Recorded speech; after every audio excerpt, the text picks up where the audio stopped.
After getting married, Rosalind became a recognized model of generosity. Just because her husband Dylan raises as many canaries as she wants, she doesn't make trouble. The circle of noble ladies said that she was a 24 filial wife, but no one knows. She just wants to live with Dylan's face, and now she's getting ready to leave. Rosalind, your lover Ellis is not dead. He was treated in the highest classification hospital in Switzerland and was in a coma for 3 years. His real identity is Ellis, the eldest of the Fitzgerald family, and the twin brother of your husband Dylan, whom the Fitzgerald family visited the other day. Seeing the message from his friend Anna, Rosalind's brain went blank, as if it was down. Her Ellis, not dead, or her husband Dylan's twin brother. Before he could recover from the news, the phone vibrated again. She clicked on the answer, and Dylan's low magnetic and cold voice came. Pub bar, come over immediately. Rosalind took a taxi to the bar, and the evening breeze outside the window distracted her thoughts. She has been married to Fitzgerald, the second youngest of the Fitzgerald family, for 3 years. In the past 3 years, she has been on call, and she has come and gone as soon as she is called by him, and her husband is fate, even asked her to send him a set. Without any complaints, everyone in the capital said that she was top-notch and generous. But no one knew that she was just for Dylan's face. With the car stopped, as soon as Rosalind arrived at the door, he saw through the hidden door that Dylan had pressed an innocent-looking waitress against the porch. His low and intoxicated voice was a little seductive. You really don't want to follow me. The woman looked directly at Dylan. Mr. Dylan, please let me go. You are married, and I don't want to cause any trouble. Rosalind looked at the woman, whom she knew. Rebecca is the woman who has recently fascinated Dylan, is different from the high-ranking celebrities in the circle. Rebecca is like a tough grass growing like a mad grass in the field. Although it is ordinary, but it lives a stubborn and confident life. Neither humble nor arrogant, Dylan chased her by all means. Rebecca works the night shift at a convenience store, and he sits until closing to accompany her. Rebecca sells hand-painted t-shirts at a night market, and he buys them all and wears them to the board the next day. Rebecca casually shares a video of street food on social media, and he has to finish it when he goes to the hospital with allergies. His cynical brothers all said that Dylan was serious this time. At this moment, laughter erupted in the box. Then Rosalind is a pug clinging to Dylan, whereas Mrs. Fitzgerald, believe it or not, tonight Dylan will take you to the opening room. He will make a phone call, and Rosalind will be delivered to the door with the cover. Wow! Someone spotted her and laughed. Dylan, the dog is at the door. These are unpleasant words Rosalind has heard many times. It's nothing compared to never seeing the face that resembles Ellis anymore. Rosalind walked in and spoke calmly. What's the matter with calling me? Dylan's dark eyes were cold, and his tone was cold. Still pretending to be generous with me. Why bother with Rebecca privately? After he finished speaking, he dropped his phone directly on the marble countertop. On the screen, there is a photo of her meeting Rebecca at the World Mall. Rosalind frowned slightly. 3 days ago, Rebecca found her out of the blue. Ms. Rosalind, please take care of your husband. I don't want to be a junior, and I can't afford to mess with a big man like you. Before she could react, Rebecca was gone. Other than that, they don't have anything to do with each other. Rosalind raised his eyes and explained unhurriedly, I met Miss Rebecca, but she came to me. Ms. Rosalind, why lie and turn black and white upside down? Rebecca interrupted her, looking at Dylan's eyes red but stubborn. Mr. Dylan, since Ms. Rosalind refuses to admit it, this dumb person is a loss to me. I'm sorry, I'm going to have to keep selling alcohol. With that, she picked up the tray and walked out. Dylan took her hand. Don't worry, I'll give you an explanation.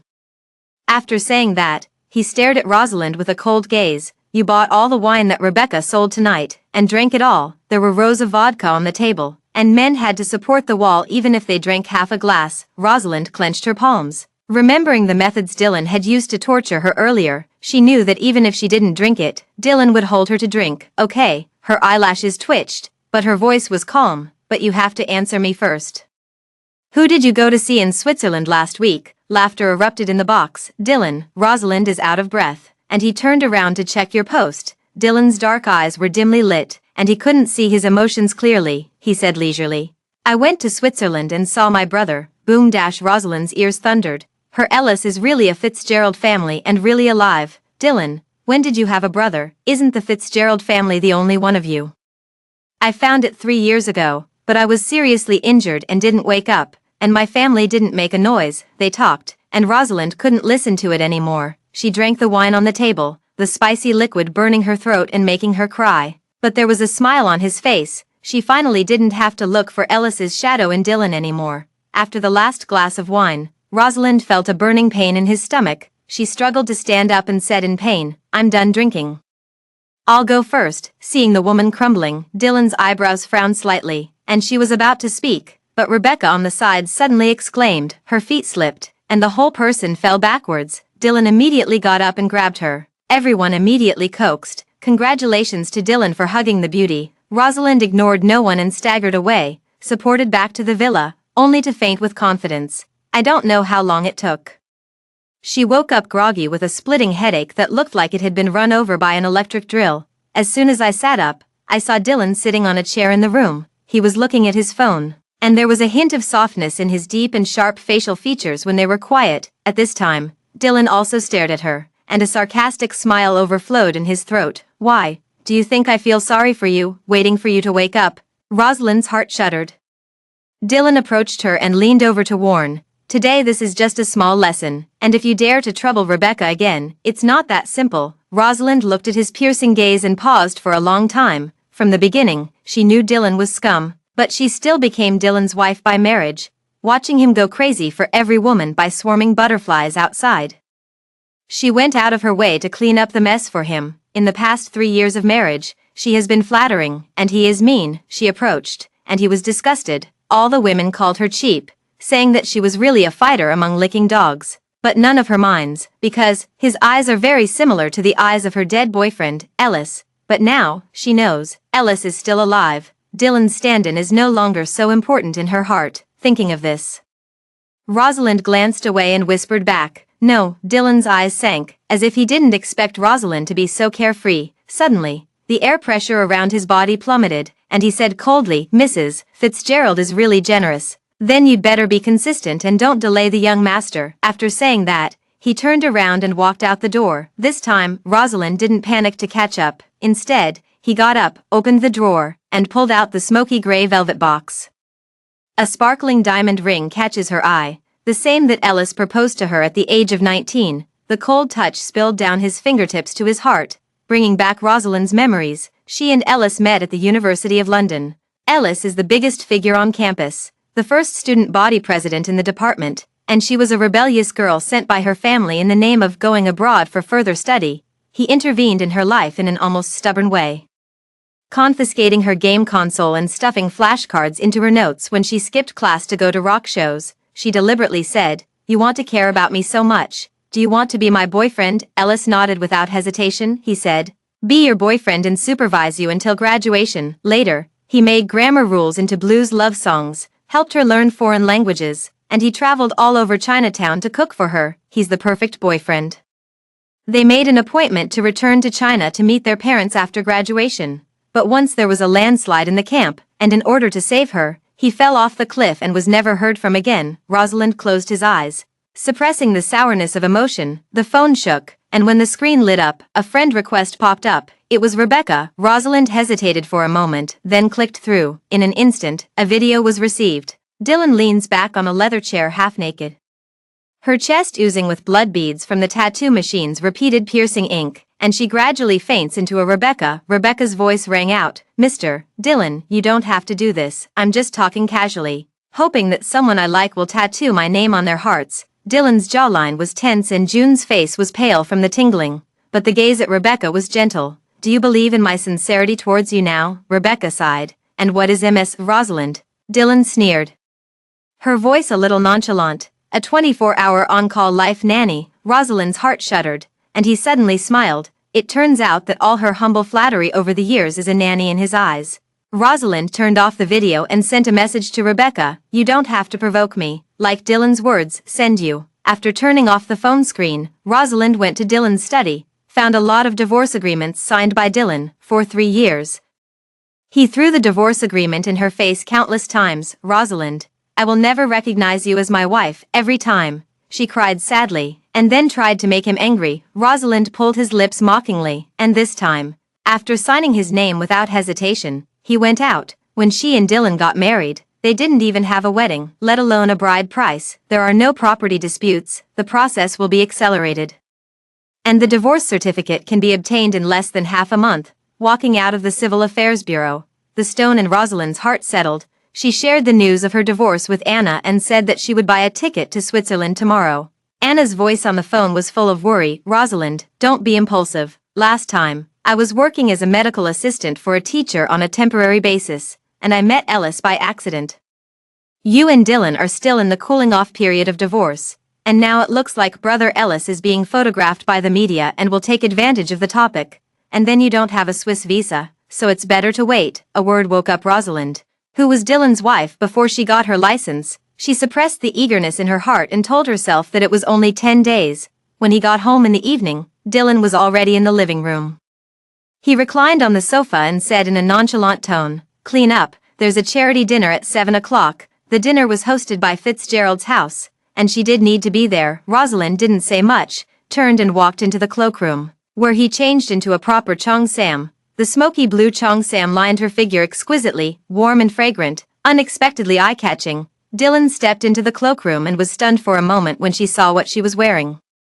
Then her dark eyes darkened a little and she spoke. "What color tie should I wear in my suit today?" Rosalind froze. Dylan dresses exquisitely and never repeats the same. In the past, in order to please him, she did everything she did with what color tie he wore in each suit: white shirt with gray silk tie, silver gray suit with sapphire cuffs, black suit with dark striped tie. Every time Dylan refuses, she coaxes him with eyes full of love. "Dylan, you look best in white, so let's wear it this time."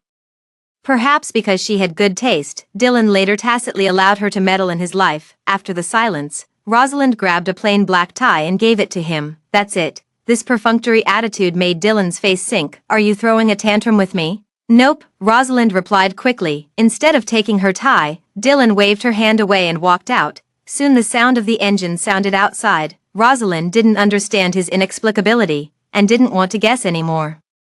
So he went to the banquet himself. At the dinner, the clothes were fragrant and the temples were shadowed. As soon as Rosalind entered, she looked at her with sarcasm and pity. She looked up to see Dylan, dressed in a tailored black suit, personally lifting the hem of Rebecca, who was wearing a champagne-colored floor-length dress. Compared to when he walked with her, he was impatient with a cold face, and he was like two people. Rosalind looked away.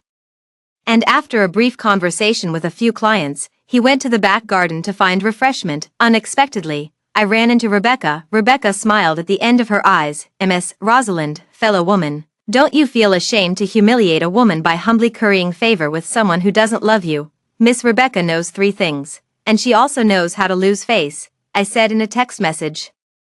"Dylan gave it to you. Whether you can keep it or not, that's your business." Rosalind didn't bother to talk to her, and was about to leave after saying these 2 sentences. Rebecca suddenly grinned and grabbed her wrist and pulled her to her chest before falling into the artificial lake. Plop, the water explodes, causing movement. Almost immediately, Dylan jumped into the lake and picked up Rebecca. After coming up, his eyes staring at Rosalind were as cold as a quenched blade. "Who gave you the guts to move her?" Rosalind's heart trembled and he sighed as he explained. "I didn't, it was her own. Since you like to harm others so much, you can taste it yourself." Dylan sneered, walked in, and jerked her into the water. The lake was so deep that Rosalind couldn't swim, and the icy water instantly poured into his mouth and nose. "Help, help me." She struggled with suffocation, only to hear Dylan coldly instruct the bodyguards. Let her stay in the water for 2 hours before coming up. The lake pierced his skin like countless ice needles, and Rosalind's consciousness gradually drifted away. In a daze, she felt cold again, as if she had been thrown into a furnace. Unconsciously, he muttered, "Ellis, save my..." The next second, she felt that she was being pulled up, but her chin was suddenly pinched by a pair of big hands. The pain caused her to open her heavy eyelids. And Dylan stared at her with a cold look in her eyes, as if she was about to eat someone. "Rosalind, who are you shouting?" Rosalind's mind was a little dull as he looked at the face that looked similar to Ellis but had a very different look. "Answer me." Dylan's eyes were fixed on her, like a beast that had been encroached upon. There was a more intense suffocation in his neck, and Rosalind instantly woke up. She said in a hoarse voice, "If you don't shout like that, will you save me?"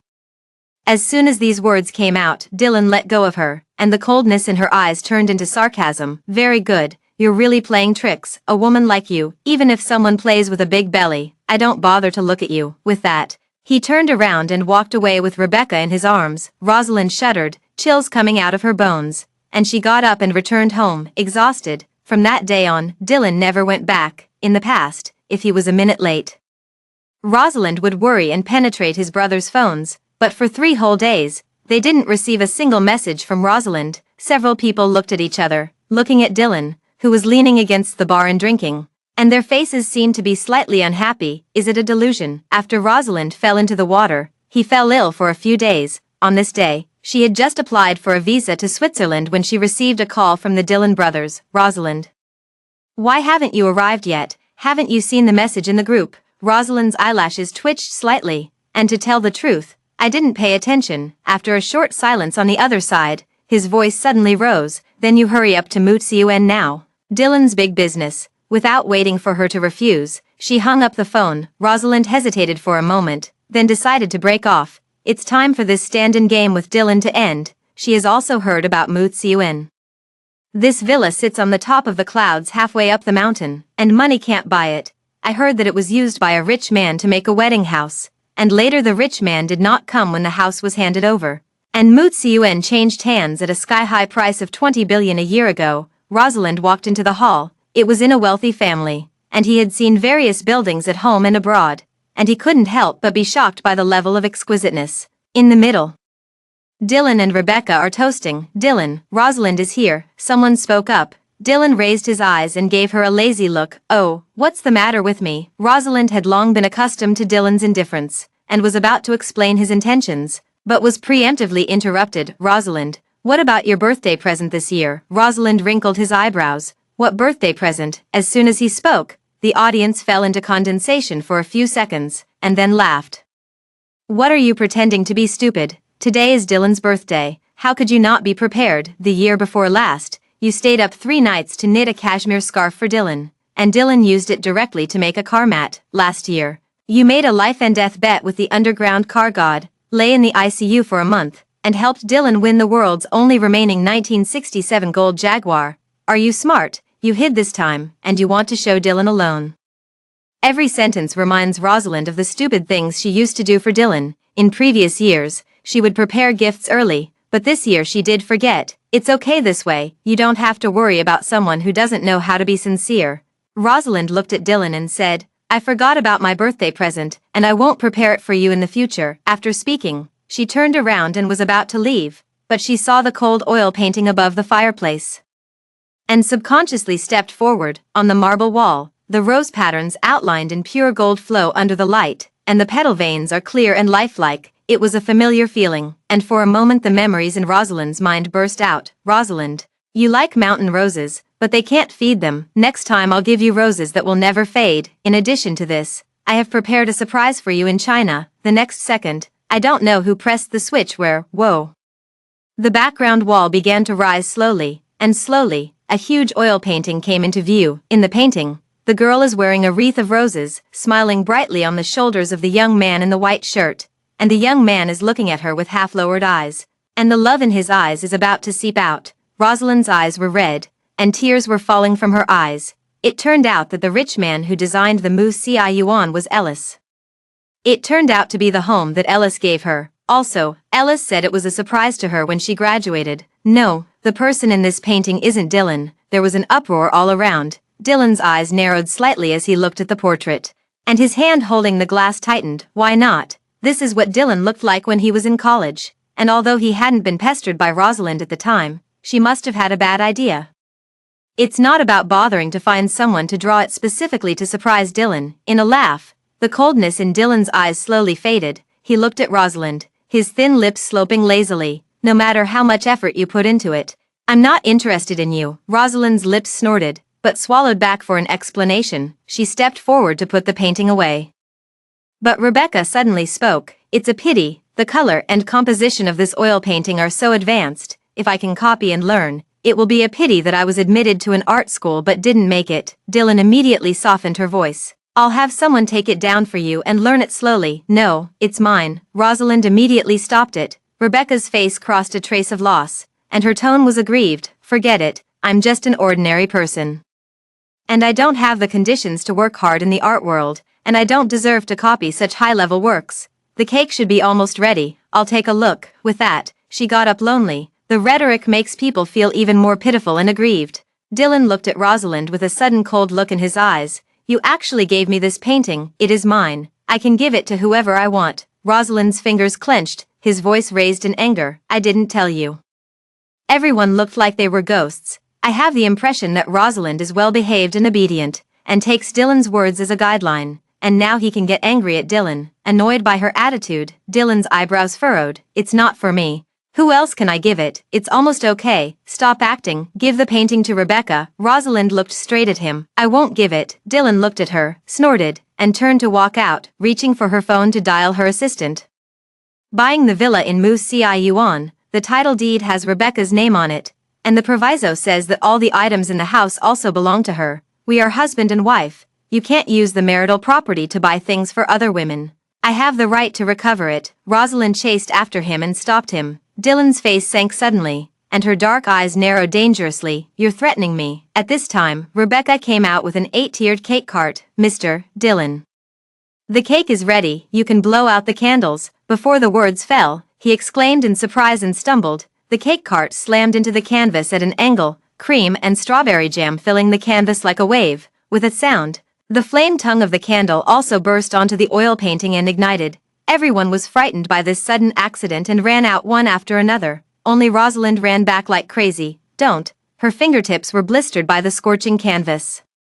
But she insisted on extinguishing the fire one at a time. Miss Rosalind, I'll help you. Rebecca picked up a few bottles of wine and poured them on. The flames roared and completely engulfed the whole painting. Rebecca covered her mouth and stepped back. I'm sorry. Miss Rosalind, I thought it was water. Get out of here. Rosalind clutched the blackened scraps of the painting in his hand, tears streaming down his face. Her heart felt as if it had been burned.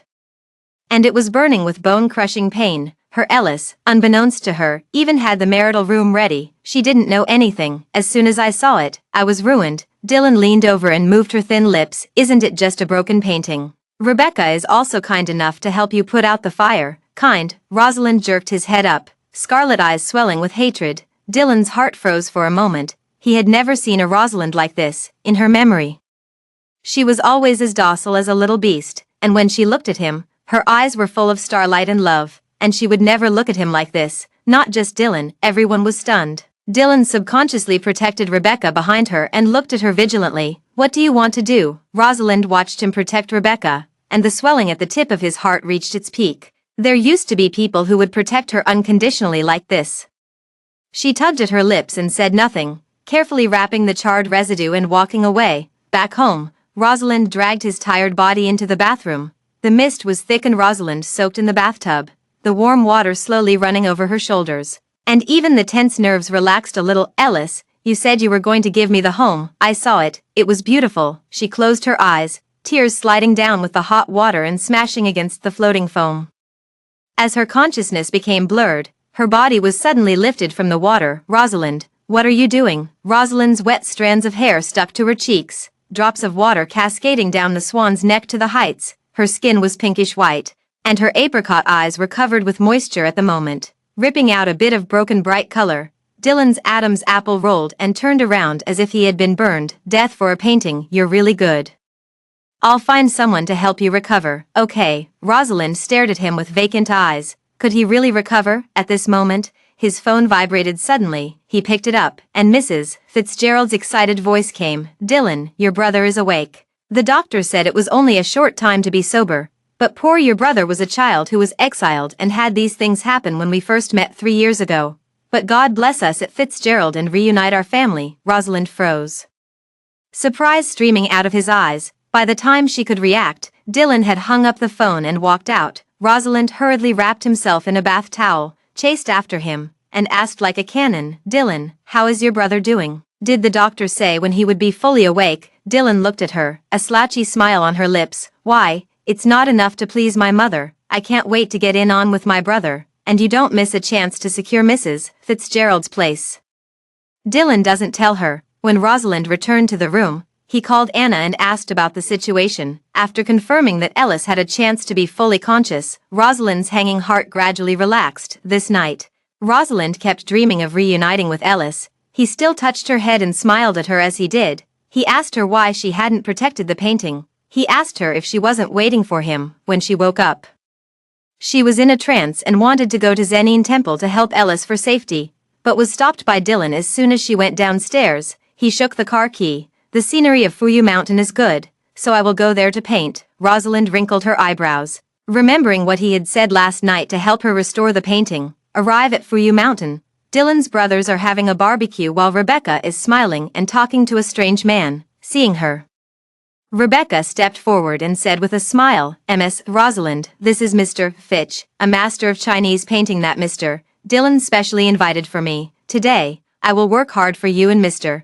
Dylan to be my sketch model, so that I can learn composition from my teacher." Rosalind's heart trembled slightly, and he looked at Dylan. So when Dylan says that she will help her restore her paintings, she is actually trying to trick her into modeling for Rebecca. She turned around and left. "I have something to do, so I won't paint." Dylan grabbed her and said impatiently, "Don't be upset. What can you do but circle around me? Don't lose your temper all the time. You can help Rebecca model and restore your broken paintings." Rosalind didn't want to entangle with him, and after taking a deep breath, he looked at Mr. Fitch. Trouble as soon as possible, but as soon as she painted, Rebecca said that she was too tired and wanted to go to the observation deck to check in. Dylan took out his phone and snapped a casual picture of himself and Rosalind. Throw it to Mr. Fitch and take Rebecca with him. After that, the others also went freely. Mr. Fitch made a few strokes, looked at Rosalind again, and sighed. "Painting people is the most important and vivid. Just based on photos, you lose the charm." Rosalind said softly, "It's okay, then you don't need to paint." With that, she was ready to go down the mountain. Suddenly thunder broke out in the sky, and it began to rain heavily. Rosalind had to find a place to hide from the rain, and it wasn't long before someone rushed over. "Rosalind, Dylan has an accident. There was a landslide at the observation deck and we found the unconscious Rebecca in the rock crevice, but Dylan's whereabouts are unknown." Boom! There was another landslide in the distance. Rosalind's ears went blank.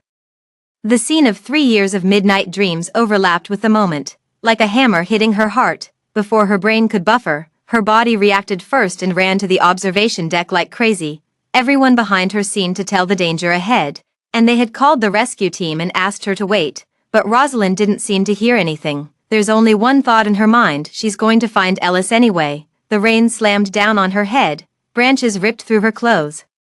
Splatters of rubble cut the backs of her hands, and blood beads mixed with the rain dripped in the mud. Rosalind didn't know how many times he had fallen, but he didn't dare to stop for a moment, instinctively picking up the thorns that stood in his way. Finally, under the half-collapsed ledge, Dylan was seen in a coma. Half of his body was sunk in the mud, and his pale face was soaked in water. "Ellis, I've found you, and I'm not going to leave you behind."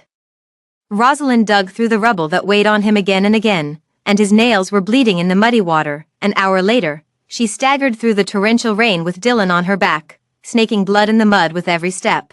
The moment he handed Dylan over to the search and rescue team, Rosalind collapsed in relief. This time, she finally saved Ellis, whom she had not been able to save. Hospital. When Rosalind woke up in a daze, he heard an argument outside the hospital room. "Dylan, there's just one ambulance to be transferred to the hospital, and Rebecca has a little skin on her arm." Rosalind licked a little, "But he managed to save you, and with injuries all over his body. Do you really want Rebecca to go first?" Dylan's voice was low. "I didn't let her save her. She rushed up by herself and sent Rebecca to the hospital first." As the words fell, he turned around to see Rosalind in the hospital bed open his eyes. Her face was as pale as paper, and her eyes were as calm as water. Dylan's heart stopped beating for half a moment, and he subconsciously asked, "When did you wake up?" "Just now." Rosalind has a hoarse voice. Perhaps because of his weak heart, his voice lowered. "Rebecca is more injured than you. Your injury is not suitable to run. I will send her to the city hospital first,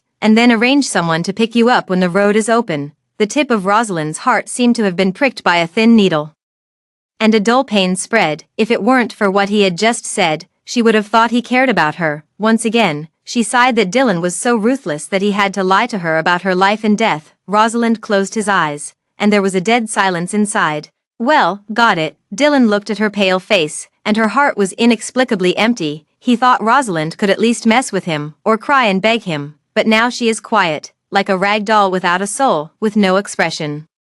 "Rosalind," Dylan couldn't help but snort. Rosalind slowly opened his eyes, and when he saw that he wanted to speak, he stopped talking and left. Outside the ward, several brothers looked at each other. "Dylan, is there something wrong with Rosalind? In the past, when you scratched a little skin, she was so anxious that she hugged you and cried. and she was looking for an old Chinese medicine doctor and kowtowing to the temple to ask for a peace charm. I woke up this time and didn't even ask about your wounds. She shouldn't be really angry, right? In case she wants to divorce you because of this. Dylan kicked the talker and sneered. What nonsense, she didn't even want her life to save me. She loved me so much that she had no self-esteem, and now she is having a temper. I hook my fingers, and within 3 seconds she can crawl back and wagging her tail at me. As the voice reached Rosalind's ears, a message popped up on her phone screen. And Mrs. Rosalind, your LX-188 flight to Switzerland will depart in a week's time. Please select your seat in advance. The corners of Rosalind's pale mouth barely raised into a smile. She had calculated the days before, and the air ticket and divorce certificate arrived on the same day. This meant that she would be able to go to her Ellis in no time. After a few days of recuperation in a mountain hospital, Rosalind returned home. As soon as I opened the door, I saw a mess all over the ground. Her expensive couture dresses were stained with paint and scattered everywhere like rags, and Rebecca, who was sitting in front of the drawing board, suddenly smiled at the corner of her eyes when she saw her. Miss Rosalind, you're back, Mr. Dylan is worried about my body. Let me stay for a while, so that my private doctor can recuperate. You won't be angry, right? By the way, I'm sorry, Mr. Dylan knows I'm going to design clothes, so give me your dress as a reference. I heard that you are seriously injured, and the conditions of the mountain hospital are not good. If you are not cured, Mr. Dylan is afraid that he will not want to look at you even more. The yin and yang flaunting made Rosalind furious. Her voice was crisp. Get out of my house. Rebecca laughed suddenly, then slapped herself twice. Miss Rosalind, you don't like me. I can go, and there is no need to hurt people. Rosalind was amazed at her change when the door to her study opened. When Dylan saw the redness on Rebecca's face, his face sank instantly. Rosalind, what are you crazy again? I dared to do it to Rebecca at home, and now I can't act. Yes, it's not going to be done. She didn't want to play like him anymore. Rosalind looked at him, stagnant silence in his eyes. Dylan, it won't be anymore. Let's stop here. These words splashed like sparks on Dylan's scales. The air pressure around him dropped sharply. Rosalind, you're endless, aren't you? Rosalind's voice was calm. I've filed for divorce and the cooling-off period is over soon. Rebecca's eyes flashed with a flash of joy. Then she covered her injured face and opened her mouth. Mr. Dylan, I'm sorry, even though I'm a small person.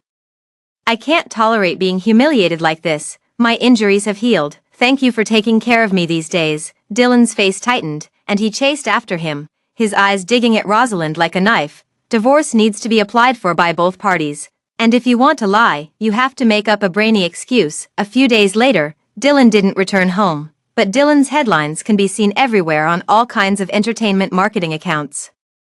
The wealthy man took Cinderella and went to Cappadocia to watch the sunrise in a hot air balloon. The young master spent tens of millions of dollars to build a castle in the air full of roses for first love. Rosalind looked at the news with no waves in his mind.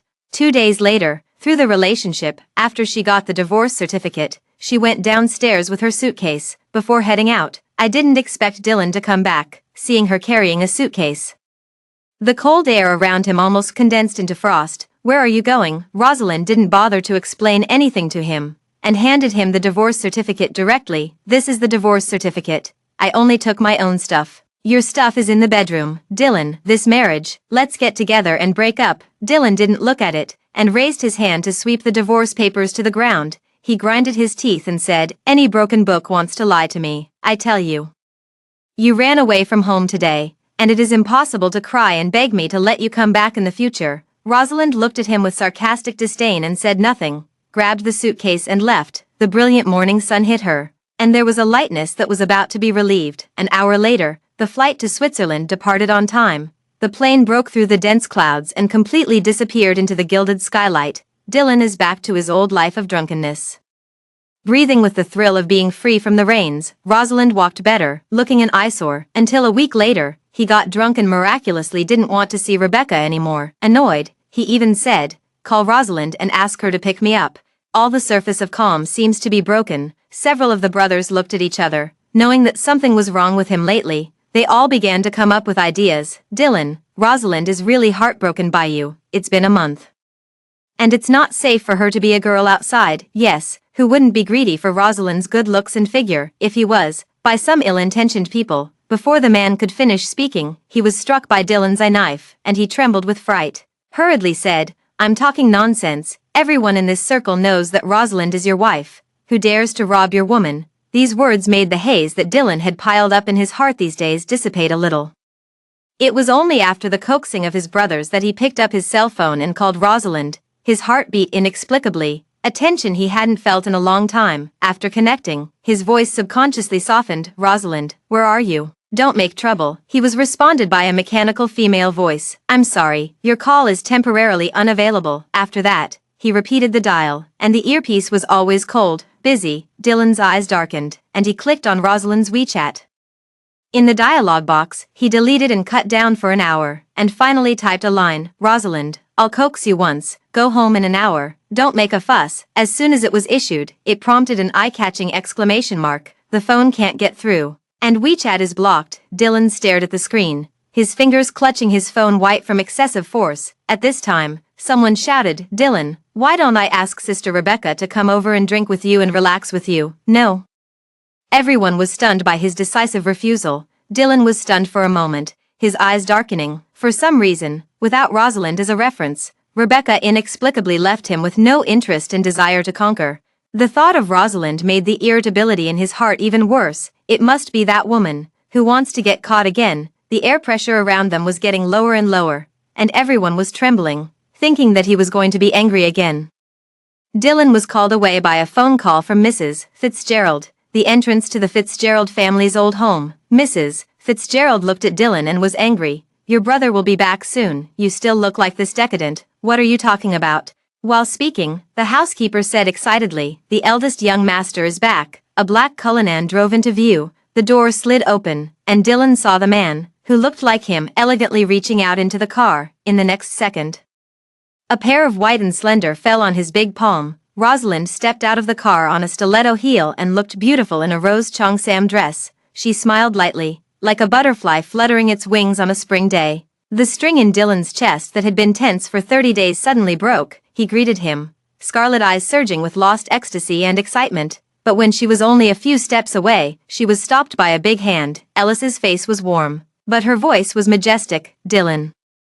This is your sister-in-law, Rosalind. The corners of Dylan's mouth lifted, slowly froze. After a long time, a hoarse voice rolled out of his throat. What did you say? His eyes, which were already red, were even more bloodshot at the moment. Suddenly, he stared at Ellis's face, which was exactly the same as his own. His facial features were also sharp and deep, but there was a clear and elegant between the other party's eyebrows and eyes. Like jade that had been soaked in ink, Dylan frowned, looking away in annoyance, his gaze falling on the man behind him. Rosalind, come over yourself, don't let me say it a second time. This is my brother. You lost your temper and got into trouble with him. Rosalind disappeared for a month and blocked all his contact information, knowing she was really angry. But he didn't expect that Rosalind would find his eldest brother to anger him in order to be angry. Rosalind frowned slightly when he heard what Dylan said. Her eyes were faint. Dylan, I think I have made it very clear to you that we are divorced and there is no marital relationship. What kind of divorce? Do I agree? Dylan almost roared, as soon as he finished speaking.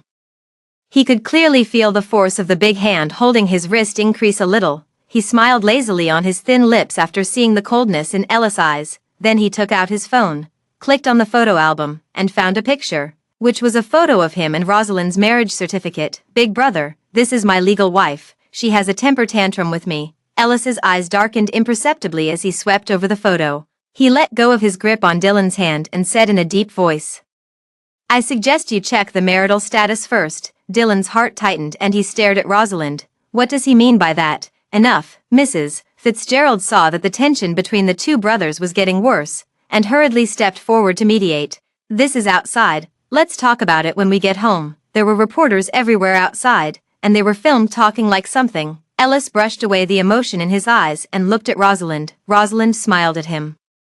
Ellis' hand was naturally around her waist, and the two stepped side by side into the Fitzgerald home. The two have known each other for a long time, and they can know each other's meaning without talking, and their every move is full of tacit understanding. It's like there's a barrier that keeps everyone else out. This scene made Dylan almost stunned. His heart felt like someone was holding it with a big hand, and the pain came over him for a while. How dare Rosalind? Dylan hurriedly caught up, staring at the large hand resting on Rosalind's waist. He had never felt anything so much of an eyesore. As soon as I walked into the antechamber, I was pulled by Mrs. Fitzgerald. Mrs. Fitzgerald's well-maintained face showed a look of urgency. What are you doing? Your brother has just come back. What are you going to make trouble? Ellis suffered a lot when he was a child, and it was not easy for him to recognize his ancestors and reunite his family. Dylan is her youngest son who has been in pain since he was a child, and the palms and backs of his hands are full of heart-ripped flesh. Brother. Dylan smiled when he heard this, and the sarcasm in his eyes couldn't stop it. Mom, are you sure he's my brother? How can an elder brother rob his younger brother's wife? He's robbing my wife now. Word after sentence of roar. Mrs. Fitzgerald is also ahead, too big. The impact of the scene just now on her was not small. Rosalind is indeed Dylan's wife, and if this is spread with Ellis now, it really doesn't sound good. Looking at Dylan's current appearance, he lives like a trapped beast that has been robbed of his treasures, and he is terrifying. Mrs. Fitzgerald's fingertips almost pierced his forehead, and he hated that iron was not steel. You didn't do it yourself. Indifference to Rosalind and attracting bees and butterflies outside. It is the heartbreak that breaks people's hearts. She didn't know exactly what Rosalind was leaving, but she guessed that 1989 had nothing to do with her bastard son. Mrs. Fitzgerald's face became a little serious. Today is the first family banquet for your eldest brother to recognize his ancestors and return to his ancestors, and the old man is also waiting. I warn you. After a while, I entered the main hall, and I was not allowed to make a fuss for half a word. Rosalind's child is soft-natured, and he has been obsessed with you for many years, and your eldest brother is also a steady and polite person. There must be some misunderstanding here. After dinner, you guys make it clear that if you still want to live a good life with Rosalind in the future, you can take away those ridiculous thoughts and treat her well. Do you hear? These words made the violence that surged in Dylan's chest gradually dissipate a little. Oh, yes, Rosalind loved him so much. Love so much that even if you find someone who is popular with him, you have to find someone who is similar to him. Before Rosalind entered the main hall, she could clearly feel a majestic gaze falling on her. You don't have to think about it to know that it's the Grandpa Fitzgerald of the Fitzgerald family. Married to Dylan for 3 years, everyone in the Fitzgerald family was kind to her. Only this Grandpa Fitzgerald is always scrutinized. The eyes that are engraved with traces of time but are still as sharp as eagles seem to be able to peel off the skin of a person's surface and hit people's hearts. Rosalind, a man in his 20s, under such battle-hardened strong air pressure, is impossible to say not to be afraid, scared. Ellis slowed down and looked at the person beside him. Nope, Rosalind retorted with his chin raised. Ellis looked straight at her. Rosalind couldn't stand him looking at her like this. She couldn't resist it. And pouted. Just be a little scared. Ellis chuckled. Aren't we, Rosalind? Except that we can't write papers. There's nothing to be afraid of in heaven and on earth. It's not like you have to bring me back. Rosalind puffed out and pinched his waist. Wait a minute, Grandpa. You don't know how to taunt me. Ellis took her slightly cool hand and rubbed her palm with his fingertips. How many times have you said that a man's waist can't be pinched? No, I'm here. And I'm not going to let them hurt you. Rosalind, I want to marry you quickly. These 3 years, Ellis Adams' apple rolled. In the past 3 years, I've been scared to sleep. He slept for 3 years and kept his woman waiting for 3 years. And she was almost someone else's. When Rosalind heard this, the tip of his nose suddenly swelled with soreness. The sunlight gilded his shoulders with gold, illuminating the tenderness that could not be dissolved in his eyes very clearly. The man who will always tolerate her is still there. Stepping into the living room, the sense of coercion became even heavier. Grandpa Fitzgerald's falcon-like gaze swept over the hands of the two men, and her voice carried the weight of time. Here we are, Grandpa. Ellis lowered his eyes in response, and turned to look at the middle-aged man with an elegant temperament beside him. Dad, Grandpa Fitzgerald, Uncle Fitzgerald, Rosalind said softly. The change in title was noticed by the two men who had been immersed in the mall for many years. Mr. Fitzgerald also swirled around the two of them, his face a little serious. Ellis sensed Rosalind's stiffness and gently soothed her, then looked at the two elders. The voice was warm but firm. Rosalind and Dylan don't matter anymore. I'll explain to you after dinner about me and her. When Dylan came in, he heard the words. His eyebrows fell for a moment, and he was about to step forward. Mrs. Fitzgerald grabbed him by the arm and lowered her voice to warn. Dylan. Grandpa Fitzgerald rested the celadone teacup on the rosewood table and made a clear sound. This truffle stew has lost its taste after a long time. Eat first. As she ate, Rosalind visibly felt a line of sight stick to her. She tried not to see it. The meal was eaten with each other's hearts. After dinner, Dylan and Ellis are called to the study together. Rosalind sat with Mrs. Fitzgerald on the living room couch and chatted. Mrs. Fitzgerald didn't embarrass her, but just asked, "Are you really divorced from Dylan?" Rosalind nodded. Yes, she told Mrs. Fitzgerald about her divorce from Dylan. Mrs. Fitzgerald sighed. That bastard can't stop you. Over the years, how Rosalind has treated Dylan. Several of their elders have seen it. And even the old man can't find fault with it. It's Dylan, the bastard boy, who is not lucky. While chatting, the old housekeeper hurriedly came to report, "Madam, it's not good." The two young masters had a dispute, and the old man became angry and used family law on the two young masters. Fitzgerald's family practice is the needle whip, and she has heard that one whip can tear the flesh, and 3 lashes can see the bones. Rosalind and Mrs. Fitzgerald's faces changed, and they hurried to the study. The door was opened, and the moment he saw Ellis, Rosalind rushed through without thinking. When he saw the blood on his white shirt, his eyes turned red. "Ellis, how are you?" Ellis took her hand and smiled softly. "It's okay, let's go home." "Rosalind, how did you get divorced?" A low voice rang out. Rosalind turned his head to see a pale-faced Dylan, who staggered toward her. His eyes were cloudy and blood-stained, but he stared at Rosalind like a demon crawling up from hell. "Every step leaves a bloody mark on the smooth floor. Why do you want to divorce me?" Ellis clenched his hands into fists and stepped forward. Rosalind tugged at his cuffs. "I'll make it clear to him." Ellis stared at Dylan for a moment, reassuring that he wasn't acting aggressively, and took a few steps back. "Why, Rosalind, you speak, say." Dylan staggered closer. He kept pushing Rosalind, the suffocation in his chest driving him crazy. It's like a drowning man who keeps checking that the driftwood he is holding in his hand can save him. If you say you will break off your 3-year marriage, what are you trying to do?" Rosalind watched him for a few moments before he understood why he was so perverse. He is like a child who has been robbed of an old toy. He doesn't love it much, but he can't tolerate his own things being taken away by others. What Dylan's whole body looks like, she knew a long time ago.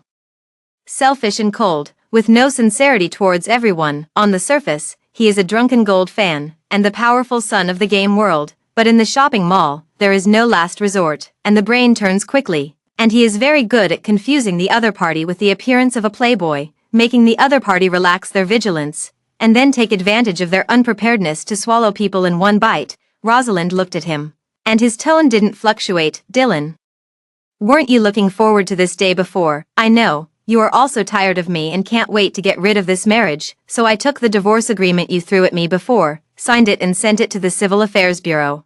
Dylan never knew a word that could make the blood in his chest clot. His voice trembled. "Why didn't you tell me?" Rosalind laughed out loud at his words. "I didn't tell you. I've got the divorce certificate to you personally." Dylan's breath faltered. Remembering the divorce papers she handed to Rosalind the day she left, he thought it was Rosalind who had lost his temper with him and made false testimony. Even if it's fake, it's very glaring, and he doesn't even think about losing it. The wounds on his body were still bleeding, but nowhere near as suffocating as his heart. All at once, it spread through the veins to his whole body. "I thought it was. Why don't you think it matters?" Rosalind's chin was raised, and her red lips curled with a touch of sarcasm. "The important thing is that we are divorced. You can go and pursue your Rebecca, who I am with. It doesn't matter to you. We don't owe each other." Dylan was stunned by this laugh. He had seen Rosalind many times. Rigid, sad, gentle, happy. But I've never seen this side of Rosalind. She is like a rose with thorns, fresh and bright, and sharp. It's not at all like the lifeless that surrounds him before, and there is a fake Rosalind all over his body. Dylan came back to his senses, and Rosalind was already holding Ellis's arm and walking away. His heart pounded, and he was about to catch up, but as soon as he took 2 steps, he fell to his knees. He had been whipped 5 times. And now the wound was bursting with pain, and the blood soaked through his shirt and the carpet was soaking dark red flowers. "Dylan, what else do you want to do? Rosalind has made it clear to you. When you got married, you didn't treat people well, and now like this.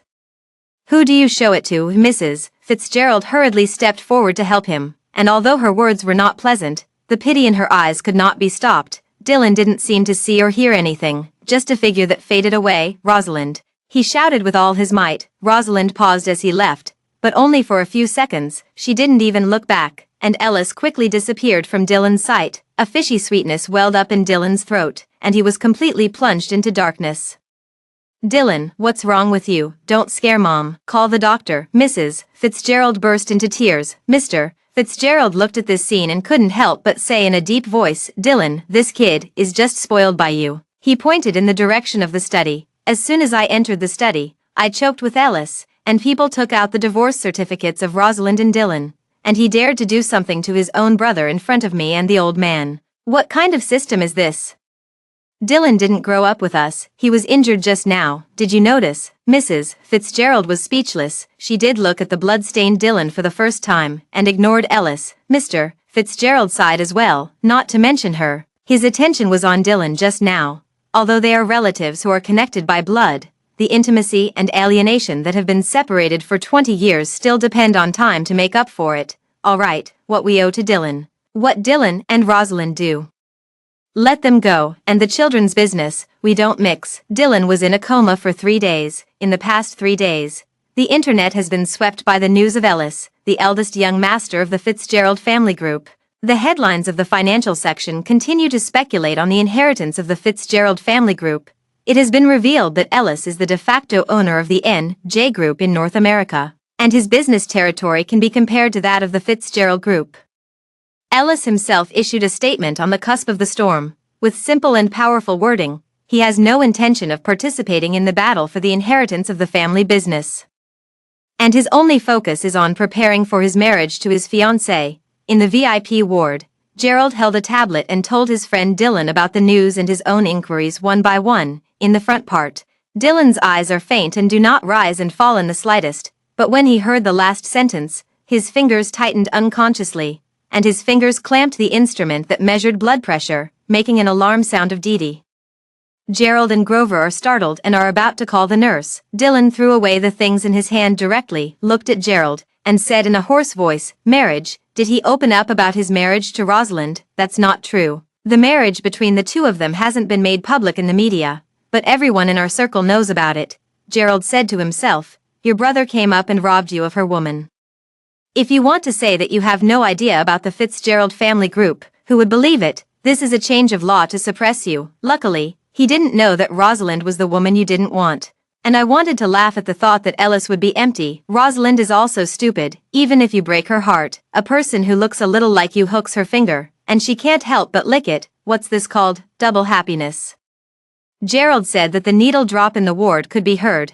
Gerald reacted even if he was stupid, and Dylan didn't look happy when he heard the news. He made eye contact with Grover, in the corner, with silver-rimmed glasses and a sleek-looking face. Gerald's expression was complicated, and he asked uncertainly, "Dylan, you won't be reluctant to Rosalind, right?" "Nope," Dylan replied quickly. "The speed is too fast, but it seems to have been poked in the heart." Covering his ears and stealing the bell's denial, Grover's eyes shimmer with a dark glow behind the lenses. Gerald didn't notice his friend's subtle expression, and breathed a sigh of relief. "That's good," leaning back in his chair. His tone tinged with his usual cynicism. "Even if you are soft-hearted and want Rosalind back, you have to think about it. She and Ellis must have slept and got dirty after all this time. If this were my woman, I wouldn't even want to look at it." After saying 2 sentences, Gerald felt the air pressure in the hospital room drop suddenly. Grover's expression was solemn. "Dylan, if you like Rosalind, you..." As soon as he finished speaking, a female voice sounded at the door. "Rebecca wears a lotus dress and carries a food box in her hand. Mr. Dylan, I heard that you woke up, so I specially stewed chicken soup for you." Seeing the other people in the room, Rebecca also greeted generously, "Young master, Mr." Gerald and Grover didn't like Rebecca very much, but for Dylan's sake, they responded politely and detachedly. Out of the ward, Gerald couldn't help but complain, "This Rebecca is much more pretentious than Rosalind. Rosalind's face and figure are not bad. This Rebecca, on the surface, she is a stubborn little white flower, but in fact she is no different from those women whose hearts are higher than the sky and want to fly on the branches and become phoenixes." "Why did you think Dylan had a crush on her?" Grover pushed his glasses and said something that Gerald didn't understand. Maybe in his mind, picking someone who is the opposite of Rosalind will prove that he doesn't like Rosalind. "What do you mean?" "Dylan like Rosalind." Gerald was stunned. "Grover, you're a programmer, and when you speak, you become literal." Grover didn't bother to explain to him. Some people are like this. The more afraid they are of touching their hearts, the more they have to go in the opposite direction. It's like he has to hold fake flowers to prove that he doesn't love roses.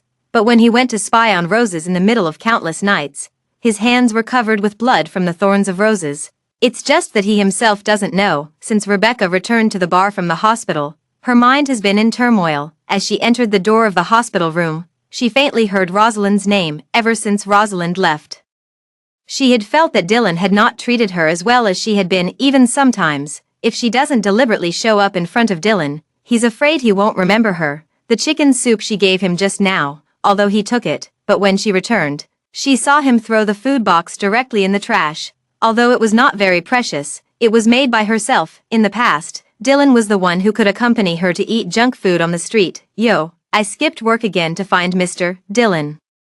Mr. Dylan hasn't covered the VIP area of the pub for a long time.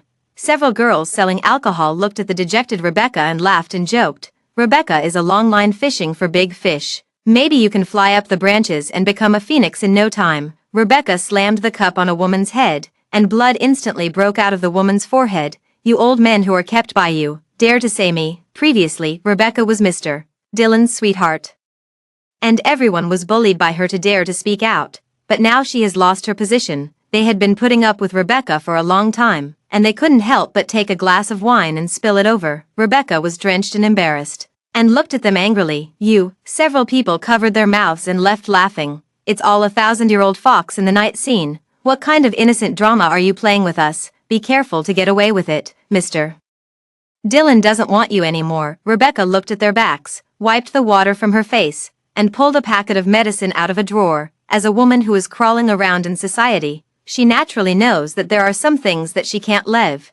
But now she can't wait. Dylan's heart, she wants. Mrs. Fitzgerald's place, she wants too. Rebecca and her colleagues moved shifts at Gerald's discharge party for Dylan. While pouring Dylan's drink, he took the opportunity to put something inside. Later, he politely said that he had called a substitute driver for Dylan and helped him down the stairs, but pressed the button in the elevator that led to the guest room downstairs. In the guest room, the ambiguous aroma has been lit. Dylan leaned back on the couch, her cold white cheeks flushed with drunkenness, and his eyes were half closed, staring at the woman in front of her with a blank look. Mr. Dylan, are you hot? I'll help you take off your coat. Rebecca helped him take off his coat, and seeing that he didn't refuse, she moved closer to his lips again. Just as the lip flap was about to touch, Dylan tilted his head. Mr. Dylan. Rebecca's eyes stuck in his throat as he saw the words. Her voice trembled. You're not drunk. Dylan shook her off and looked at her condescendingly, his eyes cold. You are bold enough to drug me. Rebecca's face changed, and he hurriedly explained. Mr. Dylan, you listen to my explanation. It's my colleagues. Dylan didn't have time to listen to her, so she went out and made a call. Bring a few men to room 806 on the 6th floor of the pub bar. Give it to Rebecca, and clean it up. After that, I couldn't wait to drive to where Rosalind lived. At night, neon lights flicker, and cold air pours into the car. Dylan's heart pounded wildly in his chest, almost breaking his ribs. Dylan's grip on the steering wheel tightened. He had felt that Rosalind had divorced him and become Ellis's woman again, and that he would feel uncomfortable for a few days at most. After this time, his life will be the same as before, so acquiesced to Rebecca's actions tonight. After all, Rebecca was the one he'd been chasing for so long. I don't know why, since Rosalind left, he has always felt bored when he looks at Rebecca again. He has no desire to conquer at all, and he can't even think of her as a person. The moment Rebecca kissed him tonight, instead of feeling it, Rosalind's look kept flashing through his mind. Not only tonight, but every night, he thinks of Rosalind. Rosalind was meek when he fed him sobering tea in his dressing gown. Rosalind helped him tie his tie with crooked eyebrows, his apricot eyes reflecting him. When Rosalind wakes up from a nightmare, he holds him with tears in his eyes and doesn't let go. Rosalind when the storm rescued him from the dirt. I even think of the scene when Rosalind was in the bathroom. Her white and greasy skin was smoky and crimson. Her almond eyes were full of spring water, and she was warm and fragrant. The blood in his body seemed to be ignited, rushing and whistling in his veins. The speed of the car is constantly increasing. Dylan's left hand trembled with excitement from the imminent sight of Rosalind. Until this moment, he no longer wanted to suppress the true thoughts in his heart. He wants Rosalind.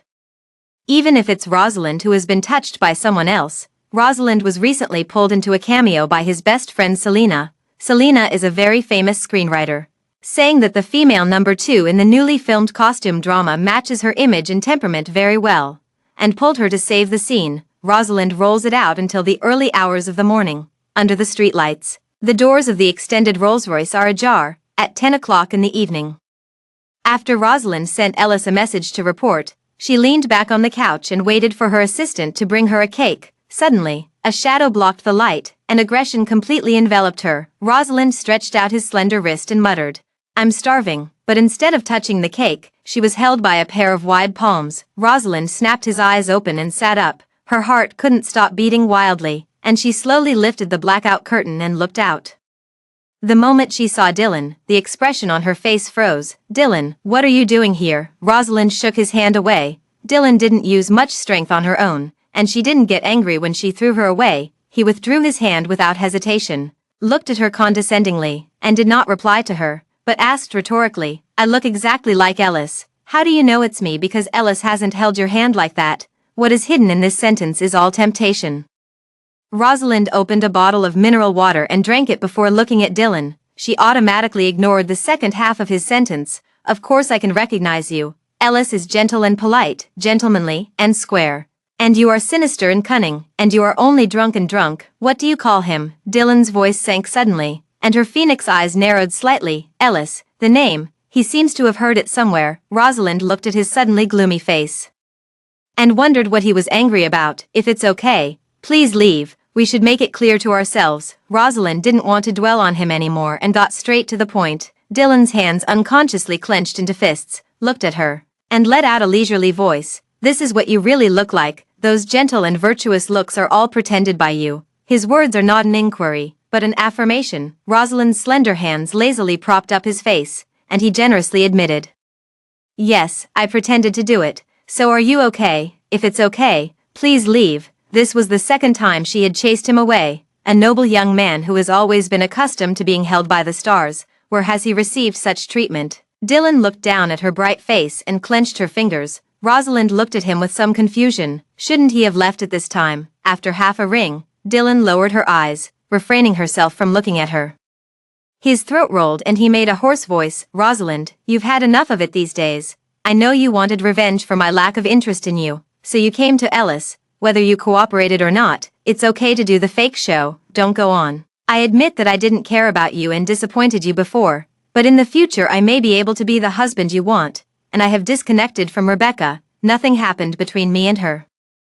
Rosalind was tapping his cheeks with his fingertips to stop, and the moonlight gilded her face with a cold halo, beautiful like a fairy about to eat people. "So what do you want to say?" She tilted her head to look at him with a smile, but there was no smile in her apricot eyes. Dylan's gaze fell on her slender legs, the white stinging of jade stinging in his throat. Those words, which had been practiced 100 times on the way to come, suddenly lost their order, and they were squeezed out with difficulty after a few circles on the tip of their tongues. "Rosalind, I want to, I think I might like you a little. You disconnect from Ellis. I'll treat you well later." After this sentence fell, it was as silent as death. Just when Dylan thought he was saying something insincere and wanted to say it again, a crisp laugh rang out. Dylan was silent, her dark eyes falling straight on Rosalind's laughing face. Rosalind was genuinely laughed at by this, her shoulders trembling as she laughed, and tears of laughter fell. Dylan just kept watching her emotions go out, and her heart unconsciously accelerated. Finally, Rosalind had laughed enough,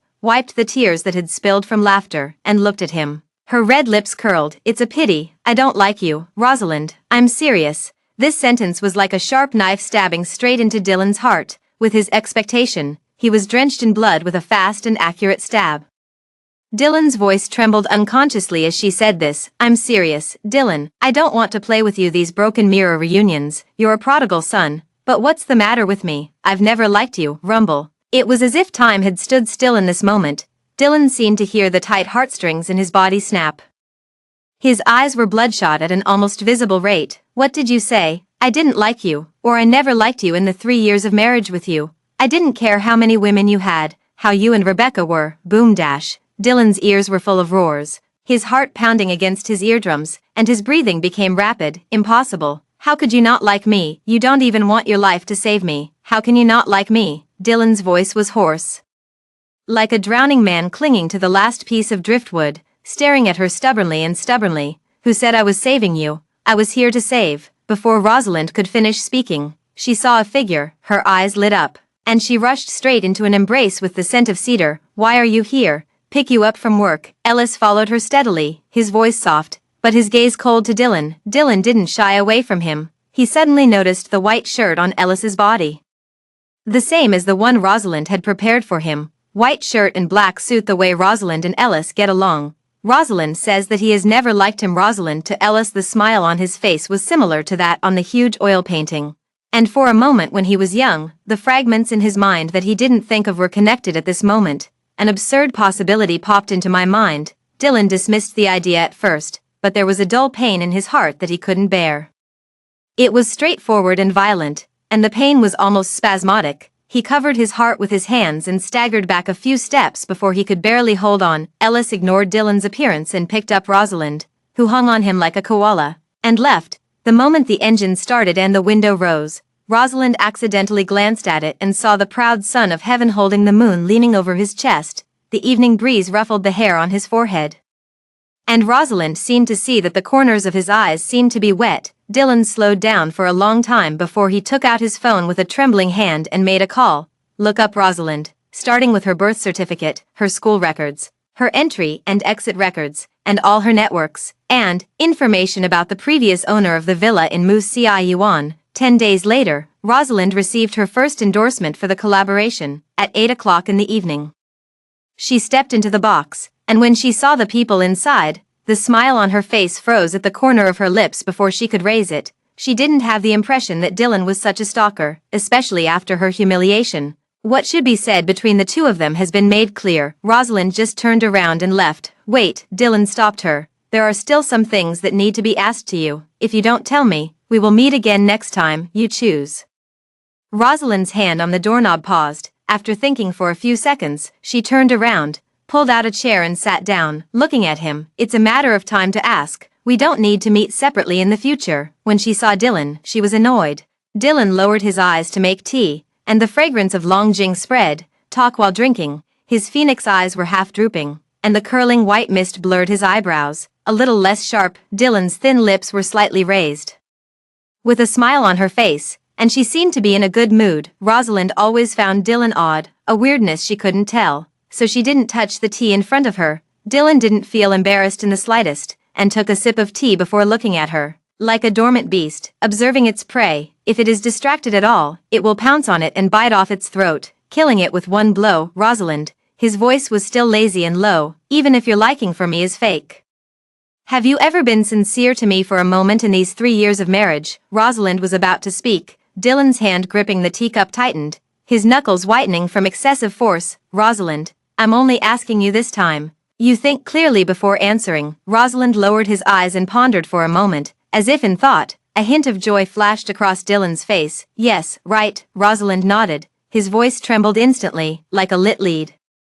I knew that you must have for me. Poof, Rosalind laughed again. Are you still struggling with this? It seems that she is overthinking. Dylan hasn't changed, is still so proud and conceited. She doesn't like him, which makes him fall behind in this relationship. So he has always wanted to verify it. As long as she has a moment to be moved by him, he will not lose in those 3 years. Rosalind put away his smile and spoke clearly and forcefully. No, never, as the words fell. Dylan's face didn't change in the slightest emotion, and he even laughed out loud in his throat. Okay. Dylan smiled for a moment before dropping a few papers in front of her. You don't like me because of that, right? Rosalind had barely turned the first page of the document when his voice swept over him. All these years, you have been good to me, and it is also for Elvis. Rosalind stops flipping through the file. Under her complicated gaze, Dylan pulled out a cell phone, clicked on something, and placed it in front of him. A video is playing on the screen. In the picture, Rosalind in a blue and white school uniform appears in front of the camera, and from the perspective of the shot, it should be the scene she recorded with her mobile phone. The classroom during the lunch break in the middle of summer is empty and quiet. A teenager in a white shirt is lying on his stomach at a desk for a nap, his cuffs rolled up to his forearms, revealing smooth lines. Outside the window, the cicadas chirped higher and higher, and the breeze blew through the soft ends of the boy's hair. Rosalind as a girl crept up to him on tiptoe, the fine gold anklets swaying gently with her movements, just as her fingertips were about to touch the young man's shoulder. The other party's eyes suddenly opened as if they had sensed, and their long arms stretched out and took her into their arms. During the frolic, the two got closer and closer, slowly sticking together. The sunlight outside the window filtered through the glass, gilding their overlapping shadows. This 2-minute video is like the old days of being soaked in mint syrup, in the middle of summer, cicadas chirp and the breeze is gentle. The first kiss of the green breath is clean and beautiful. Dylan doesn't know how many times he watched it on the loop, and he doesn't remember how he felt when he first saw it. You checked me? Rosalind asked coldly. And she didn't have to look at the rest of the documents to know what they were. Dylan's dark eyes stared at her, as if he wanted to see through her. He still hasn't figured out how people can have such superb acting skills. You are gentle and obedient. Well-behaved and obedient. You have been delicate and domineering since you were 10 years old. You are rebellious, skipping school, you like racing, and you are going to London by your father and stepmother. You met at the University of London. You skipped class, he took care of you, you pestered him, played with him, and you really did it, and you fell in love with him. If you say a word, he will cook for you for 4 years. Truffle Wellington steak with 3 slices of lemon. Saffron seafood risotto, sauce to be boiled in 3 proportions, and the meals you cook for me, he will cook. Dylan remembers that she used to cook these 2 dishes herself on her wedding anniversary, or Valentine's Day, when her almond eyes were clear and full of love. Dylan, can you try it? You'll definitely like it in the future. The clothes you put together for me, Lauro Piano's white shirt, Brioni's black suit, dark tie, and the cool scent of cedar wood, are all Ella's favorite to wear. He slowly got up and walked towards her. Every step was filled with repressed violence. Sensing that something was not quite right in his mood, Rosalind grabbed her Chanel bag and tried to leave. Just took a few steps. Dylan's wrist was grabbed. His force was so great that Rosalind had no doubt that he was going to crush her wrist. Let it go. She let out a cry of pain. Instead of letting go, Dylan tightened the grip, looking at her face in pain because of the pain. Dylan's resentment, anger, unwillingness, pain, and jealousy that had accumulated in her heart these days finally collapsed at this moment and began to vent. It hurts. Did it hurt when I saw the video for the first time? At that time, I wanted to kill you sluts. His eyes were blood red, like a man-eating beast. Not only that, but you also like to plant roses. Just 2 flower rooms are not enough. Each room must have a bouquet. These roses are exactly the same as the hand-painted roses on the wall of Mu Ciun. He chuckled, his eyebrows full of anger. It turned out to be your wedding room. No wonder there is such a beautiful oil painting. Even you sacrificed your life to save me. It was to make up for the regret that you didn't save Ellis in the landslide. No, you should call him Ellis, right? He gritted his teeth and repeated, Dylan, Ellis. You've been using me like a stand-in for Ellis from start to finish. You lied to me for 3 years, deceived him into moving his heart, deceived him into tossing and turning night after divorce, deceived him into thinking that those subtle tenderness once belonged to him. Ha! Dylan's other hand gripped her neck. The green tendons on his forehead, neck, and the backs of his hands were hideously raised. It seems that it is about to break out of the skin in the next second. He wanted to strangle her like that. Rosalind, how dare you? He roared one after another, and tears kept falling, some smashed to the ground, some smashed into Rosalind's arm, and she shivered with heat. Dylan could feel her rapid pulse clearly in her fingertips. Looking at her face that was white from suffocation, he could even feel the pain of Rosalind suffocating to death. It's like being cut with a blunt knife repeatedly. You can clearly feel your life passing by little.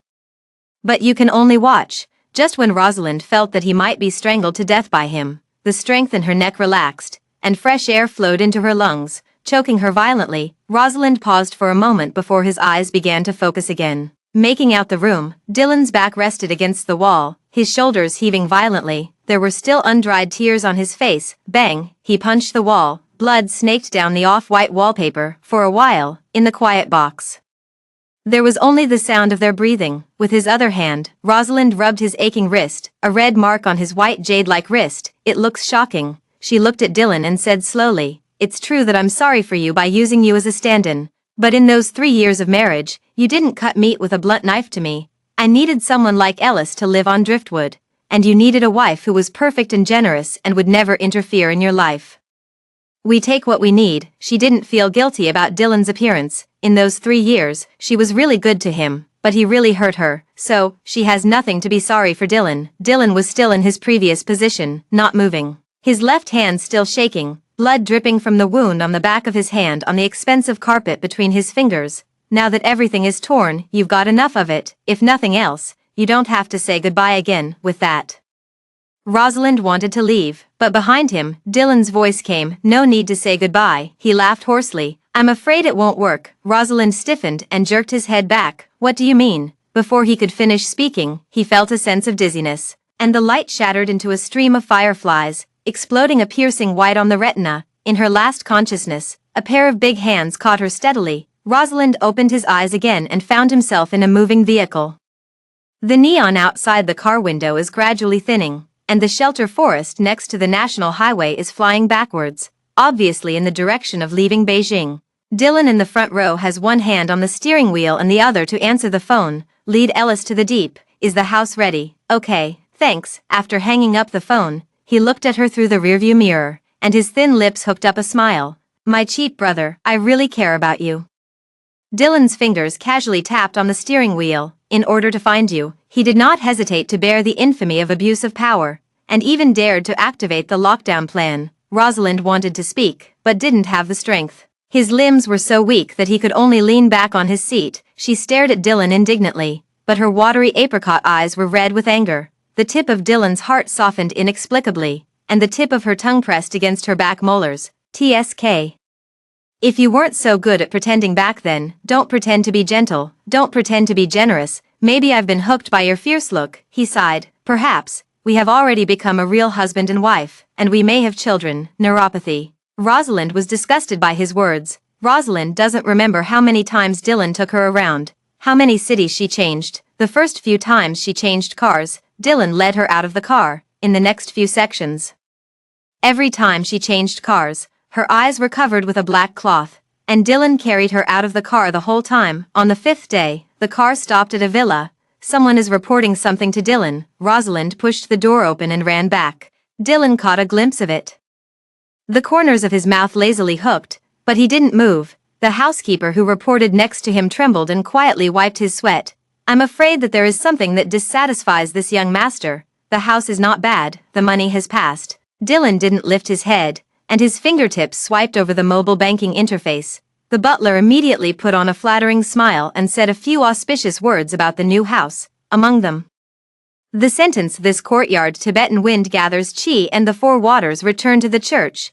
The most prosperous descendants, you and your wife will be able to have more children and more blessings in the future," and spread the branches and leaves, to make Dylan happy. He was rewarded with a handsome tip. The housekeeper went down happily, and when he passed by, he looked at a woman who was invited back by a group of bodyguards. The woman, with red lips and snow muscles, had a beautiful and charming face, and was staring at Dylan with hatred, apparently what he was talking about. Mrs. Dylan, the butler paused, but left. The affairs of a rich man are not something that a small person like him can meddle in. Rosalind, your physical strength is better than I thought, looks weak and unwinded, but can run so far at once. He underestimated her. I don't know her well enough, but what's the use? Dylan crossed his arms around his chest and looked at the angry Rosalind with a smile in his phoenix eyes. Dylan, you damn pervert. Rosalind broke free of his bodyguard's grip and charged at him, slapping him on the cheek. This slap was in midair, and it was clasped by a pair of big hands. Hit me. What are you going to use in the end to make amends? Dylan's voice was low, and his words were somewhat ambiguous by what he said. Rosalind shuddered. Come in. Or do you want to run a little more? Dylan let go of her hand and rubbed her reddened skin as if in apology. Tut, it's so squeamish, and the skin turns red when you touch it casually. If Dylan thought of something, his eyes darkened a little. Rosalind knew it wouldn't do any good to go toe-to-toe with Dylan now, and if Dylan gets angry, she doesn't know what she's going to do out of control. After thinking about it, Rosalind brushed aside his hand and took the initiative to enter the villa. The style of the villa is very similar to the decoration style of her and Dylan, which is more European. Everywhere is the ultimate luxury. Rosalind ate and bathed as usual, and when he came out, he went to a small guest room farthest from the master bedroom and locked the door. A ray of moonlight poured in through the roofed window. Rosalind felt lonely and aggrieved for no apparent reason. Also said that there will never be a separation again. She's been taken away for days, and Ellis hasn't found her yet. When she goes back, she will definitely have to ask him to coax her for a month to get rid of her anger. When he returned to think of this, Rosalind quickly stopped the thought in his head. The more you expect, the more disappointments you have. This sense of disparity makes it easy for people to lose faith. With a click, the door lock was suddenly unscrewed. Rosalind turned her head to see Dylan leaning against the door, shaking the key at her. His hair was still dripping with water, and the white bath towel was loosely wrapped around his waist, and the drops of water slid down the smooth shoulder line over the hollow of his collarbone, falling on his well-defined abs, and disappeared into the edge of the bath towel. "What are you doing in my room? Get out." Rosalind looked at the dark desire surging in his eyes, and his heart was alarmed. They were both adult men and women, and she naturally knew what the signal was. Rosalind subconsciously shrank into the corner of the bed, his back resting against the cold wall. Like a young beast being hunted, struggling uselessly, Dylan knelt down on the mattress on one knee, and the high-end goose-down-filled bed instantly recessed. As he leaned closer, the scent of cedar mixed with shower gel enveloped her. "Eat and drink for nothing, and I am not allowed to ask for anything in return, Rosalind. Do you really think I am a philanthropist?" he sneered. His slender fingers grabbing her slender ankle and tugging at it gently, Rosalind slid from the corner of the bed to the edge of the bed. The hem of the silk nightdress rolled up, and her white legs swayed in the light. "What are you doing, Dylan? Hybrids. Brutes, dead perverts." Rosalind struggled with his hands and feet, scolding every curse word he could think of. Before she changed to it, she must have scolded for half an hour, and the vocabulary was not repeated. About a celebrity lady who had been pretending to be a lady for 3 years, and she took it seriously, and her attack power has greatly decreased. Scold, scold. Let me also see what kind of character my gentle and virtuous ex-wife is in her bones. Rosalind struggled to grab a pillow and slammed it hard into his face. The soft down balls smashed into his face, like cotton, and it didn't do anything, but it made Dylan a little impatient. His phoenix eyes narrowed dangerously. "You like pillows, don't you?" Dylan grabbed Rosalind's thin waist and effortlessly flipped the man over with one hand, palm pressed against the back of her head, and pressed her into the pillow. "Dylan, are you crazy? I'm your brother's wife." Rosalind's heart was beating wildly, and his voice was muffled between the pillows. Her big hand loosened in control. Before Rosalind could react, he turned again. "How many times have you been dating over the years?" Dylan's fingers gripped her chin as if she were looking at an item. Rosalind's heart, which hung in his throat, settled down slightly. She knew that Dylan cared about it, even though he used to linger in the flowers and was a frequent visitor to the Mazangtai. He had a strong cleanliness habit for ownership in his bones. Double standard is not possible. Rosalind met his dark gaze and deliberately pulled out a provocative smile. "Many times, at home and abroad. At the age of 18 we belonged to each other." Brother's wife," Dylan chuckled, and her fingers landed on her red lips, grinding with irresistible force. It was like preventing her from saying those disgusting words, and it was like erasing the traces that didn't belong to him. "That's right, you can try it too. Am I good, or my cheap brother is good? After 3 years of marriage, you never let me touch it. Tonight, it's time for you to do your duty as Mrs. Fitzgerald." Rosalind's eyes widened, his pupils contracted sharply, and his voice trembled almost out of tune. "Dylan, you're disgusting, maniac. I'm crazy, driven crazy by you." His eyes were scarlet, and his fingertips snapped at the ties of her nightdress, as if he were unpacking a gift that had been sealed for a long time. At first, he was quite gentle, but gradually he lost patience. In the end, he simply slammed it. Suddenly, the air in the room froze. Rosalind had a pain in his lower abdomen. "It's her menstrual period that comes." Dylan's face instantly sank like ink. "Get in the way." He let go of her and got out of bed and left the room. Rosalind slumped in bed, momentarily relieved. Just as she was looking for someone to buy her aunt's towel, Susan, a maid, knocked on the door and brought what she needed, as well as a bowl of brown sugar water. "Madam, this sugar water was cooked by Mr. Dylan himself." "I've never seen a wife as much as Mr. Dylan." The corners of Rosalind's mouth curled at a touch of sarcasm, remembering the years I spent with Dylan, not to mention her menstrual period. Even if she braved the heavy rain to pick him up at the clubhouse and came back with a fever of 39 degrees, I want him to help pour a glass of water. Dylan sneered. "Pretentious." Susan is still bumping on and on about Mr. Dylan's good man. And what a loving couple Dylan and she are. Rosalind turned around and poured the brown sugar water into the sink. She smiled slightly. "He and I are not husband and wife. I have a husband, Susan's words suddenly stuck in her throat, as if she knew something earth-shattering, and her expression was complicated. In another monitoring room, Dylan has a panoramic view of everything in the room. His phoenix eyes drooped slightly, his black eyes looked at it leisurely, and his fingers were burned red. It didn't hurt just now.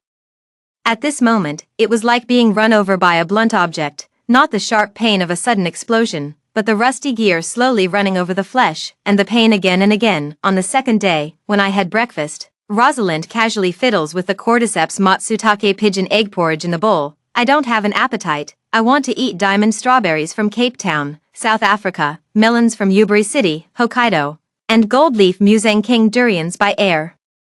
I'll have someone deliver it tomorrow. Dylan had no doubt about him, her slender fingers pinning the scattered shredded hair behind her ears. Rosalind continues. I'm tired of wearing clothes and want Chanel's 1957 camellia embroidered haute couture one.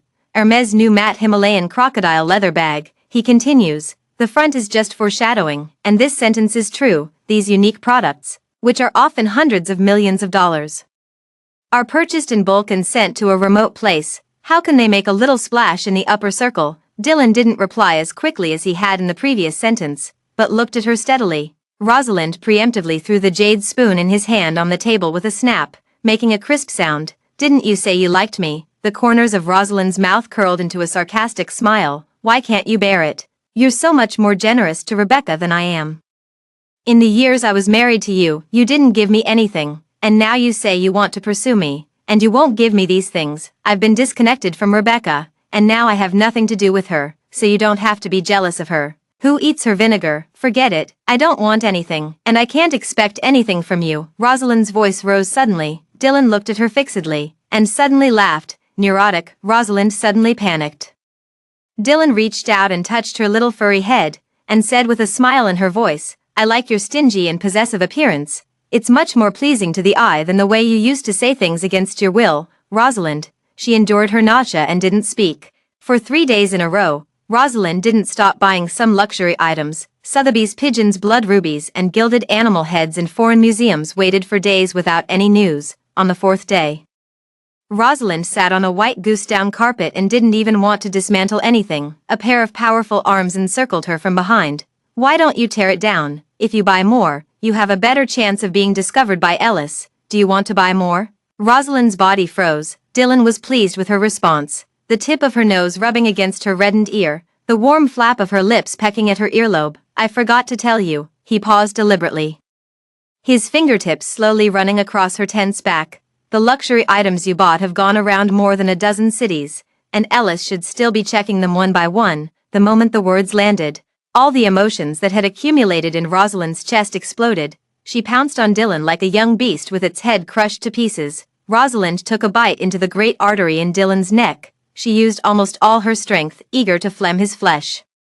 Dylan snorted the moment the teeth were embedded in the texture, but instead of pushing her away, he pressed the back of her neck with his palm, allowing her to bite angrily. Soon the smell of blood spread between Rosalind's lips and teeth, and she slowly relaxed her strength in disgust. Dylan grabbed her by the neck and lifted her up. He wiped the blood stains from her lips with his fingertips, and his eyes were not half warm when he smiled. Rosalind, you really don't have a temper. It seems that you can't learn without some way. What do you want to do? For some reason, Rosalind had a bad feeling in his heart. She began to struggle frantically. Dylan didn't answer her, but took out his phone and made a call. Let the group of doctors prepare, and you can start treatment today. What the hell do you want to do, Dylan? Rosalind's voice intensified and he began to get nervous. Dylan patted her cheek lightly, smiling. You're so smart. Why didn't you guess? Since you can't forget, Elvis, I'll help you. Rosalind, you made me fall in love with you, but you played me like a fool from beginning to end, and you didn't owe anything to each other, and you wanted to pat your ass and leave. How can there be such a good thing in the world? With that, Dylan put her on her shoulders and pressed down the elevator on the 3rd floor. When they arrived at the 3rd of them, a group of people in white coats who looked like doctors were already waiting in the room. Dylan pinned her to the cold operating table, leather restraints clasped around her ankles. Then say to the doctor, hypnosis can begin. Rosalind's eyes widened, and his bright face was half bloody. Dylan, you can't do this to me. Let go. Her eyes were filled with panic, and she struggled completely desperately, but to no avail. Dylan, please, don't, like that. The long-lost Dylan caused Dylan to go into cardiac arrest for a while, and then it was beating violently again. But he won't be soft-hearted because of this sentence. He knew exactly how ruthless Rosalind was. And this was just a temporary sign of weakness. Dylan didn't want just this brief Dylan. What he wants is for her to stick to him like before, like him, never want to be with him all the time. And always call him with those eyes full of love. Dylan, just thinking about that image, Dylan's hands trembled uncontrollably. Dylan put the last handcuff on her hand, and said in a gentle voice, good. Rosalind fell into the abyss of despair, hot tears rolling down like pearls of broken thread. Dylan's fingertips touched the wetness, as if they had been burned with a soldering iron. His heart ached, and he forcibly withdrew it, looking at it, as long as the treatment is over. Can she completely forget about Ellis? Yes, Mr. Dillon. The head of the doctor bowed his head, Dillon's thin lips curled slightly. Let's get started. 3 hours later, Mr. Dillon. Madam's resistance is too strong, and forcibly neurological intervention will damage Madam's body. The doctor wiped the sweat from his forehead, noticing the strong pressure around Dillon's body, immediately said, but you can use a conservative hypnosis program. But the process will be slower, yes. Just follow this. Dillon's voice was low and hoarse. When the doctor got a reply, he quickly retreated. Dillon lit a cigarette and leaned against the wall, the light shining on him, adding a little more loneliness. The nicotine rolled in his lungs, but he couldn't suppress the restlessness that was churning in his chest. His thin lips pulled out a self-deprecating arc. Ridiculous, isn't it? Once he abandoned something that he couldn't shake off. Now, even if he is deceiving himself, he has to find a way to stay. But what could he do? Rosalind was the one who lied to him first, and now he's just returning what she did. Newspaper after report. Rosalind is not innocent. The cigarette between the fingers burned to the fingertips, and the burning pain rushed into the nerves. Dillon came back to his senses, looking up at the mirror on the wall in front of him. The mirror reflects a deep, three-dimensional face. He subconsciously curled the corners of his lips, mimicking the curvature of Ellis's smile in his memory. It should have been as gentle as a spring breeze, but because of the anger between his eyebrows, he was like a wolf wearing a human skin, baring his fangs and trying to pretend to be a sheep. Dillon stiffly and slowly withdrew his expression. Sure enough, Rosalind liked the look he never would have. Rosalind was forced into 2 days of hypnotherapy on and off. Consciousness often fluctuates between wakefulness and blurring. She had to keep herself from forgetting him by secretly writing down things about Ellis on a piece of paper. Dillon felt the paper under her pillow. When he saw the word Ellis written on the page, his dark eyes slowly narrowed, full of anger. Dillon chuckled and tore her apart in front of her. Rosalind just looked at him, and after a moment, when he wasn't there, turned and walked back to the bed. She didn't even have the desire to talk to Dillon now. Such an attitude of ignoring him made Dillon's heart tighten more than her red-eyed argument with him. He grabbed her wrist and flipped her over. The hot kiss fell with punitive force, freeing her teeth open with force, inch after inch snatching Rosalind's breath. Rosalind bit hard. The smell of rust exploded between their teeth, and Dillon was awakened to her dormant beastly nature, kissing her even harder, eager to tear her apart. It wasn't until she struggled on the edge of suffocation that his eyes turned red that he slowly let go of the force that was holding her. Dillon's gaze fell on her lips, which had a strange flamboyance because of the blood. Rosalind, you're pretending to be dumb. You're going to pretend to be dumb for a few days. It's that hard to forget Ellis. Rosalind sensed his gaze and wiped the blood as if to wipe something unclean. She smiled defiantly. Yes, it's hard. Ellis has long been engraved in my heart, and no one can dig it up. Dillon's eyes instantly turned blood red, and his eyebrows were full of anger, and he looked terrifying. He slowly unbuttoned his white shirt. What are you doing? Rosalind stepped back vigilantly, but he didn't take a few steps back. He grabbed his wrist and dragged him into his arms. Dillon grabbed her hand and pressed it to her heart. What catches your eye is a tattoo outlined by a tattoo, not the name of Rebecca, but the 3 words Rosalind wound in Gothic. With his heartbeat, it fluctuated slightly. See, it's all you now. Rosalind jerked his head away, 2 words squeezing out between his teeth. Disgusting. Dillon wasn't annoyed by her words, but pushed her onto the bed, clasping her limbs with something. It's okay. I'll let you know whose name is engraved on your heart. Rosalind's clothes were torn as he struggled, and his snow-white skin was in the light. Realizing what he was going to do, Rosalind kept scolding him. Dillon didn't seem to hear and went to the guest room to get a suitcase. He took a purple brush, dipped it in ink, and the tip of the pen hung from her heart. Between the pen and the snake, the word Dillon spread out on the white skin. The contrast between the ink and the texture is striking. Dillon stared at those 3 words, his dark eyes swelling with darkness. His hands trembled slightly with excitement. Seeing that Rosalind was still struggling, his voice softened. It will hurt a little bit next, you bear with it. As he spoke, he picked up the tattoo machine next to him and approached her slowly. Just at the moment when the tip of the needle was about to pierce the skin, with a bang, the door was kicked open. Countless figures poured in. The moment he saw Ellis, the tenderness in Dillon's eyes instantly dissipated, and he was full of anger. Ellis. Rosalind burst into tears and stared at Ellis's figure, fearing that this scene was a dream of hers. Shut up, Dylan let out a low growl. He couldn't hear Rosalind shouting the name. He quickly untied Rosalind and tried to take her out of the secret door, but in the next second, he was kicked by someone. The kick was so hard that Dylan slammed into the wall and fell to the ground with a thud. The throat was sweet and the blood splattered on the carpet. In a whirlwind, Rosalind was already in Ellis's arms. Rosalind greedily breathed Ellis's breath. All emotions are vented at this moment. Why are you? I have been locked up by him for a long time, and he has tied me. It's okay. Ellis took off his blazer to cover her, touched her head one by one, and whispered softly, I'm here, my fault, I'm late, feeling the warmth of his palm. Rosalind's tense nerves suddenly relaxed and he fainted. Dylan watched the heartwarming and touching scene, full of sarcasm, and the sharp pain in his chest made him cough a few times. He slowly braced himself up and wiped the blood from the corner of his mouth with his fingertips. Brother, you're coming sooner than I expected. It's all men. Why don't you guess what we've done these days? No, Dylan chuckled with a chuckle. I guess how many times Rosalind has wanted to climb into my bed and be my, in the 3 years you've been away, before he finished speaking. He kicked over again. Dylan staggered a few steps before steady. The violence beneath Ellis's gentle appearance suddenly cracked. Keep your mouth clean. Dylan looked at Rosalind in his arms and grinned. I really should let her see what you look like now. Let her see what the gentle and polite gentleman in her heart looks like now. All in the blood of the Fitzgerald family and with similar faces. Ellis, where can you go better than me? You don't know it yet. Rosalind didn't like you at first. He just ran to play with you. Ellis' eyes darkened as he handed Rosalind to the man behind him, grabbed Dylan, and threw a punch. After Dylan took a punch, he didn't hesitate and fought back. Dylan has been working out all year round, and even in the event of an injury, he has not taken the upper hand. The two instantly clenched together, punching to the flesh, and the move was fatal. The people who came with him, some of whom were the bodyguards of the Fitzgerald family, looked at the two young masters, and no one dared to interfere rashly. It wasn't until the Fitzgeralds arrived that the fight stopped. A week later, Dylan, who was badly injured, woke up from a coma. In the VIP box of the hospital, Dylan is lying in a hospital bed where doctors are bandaging his wounds. Gerald and Grover looked at him with some complications on their faces, Gerald, in particular.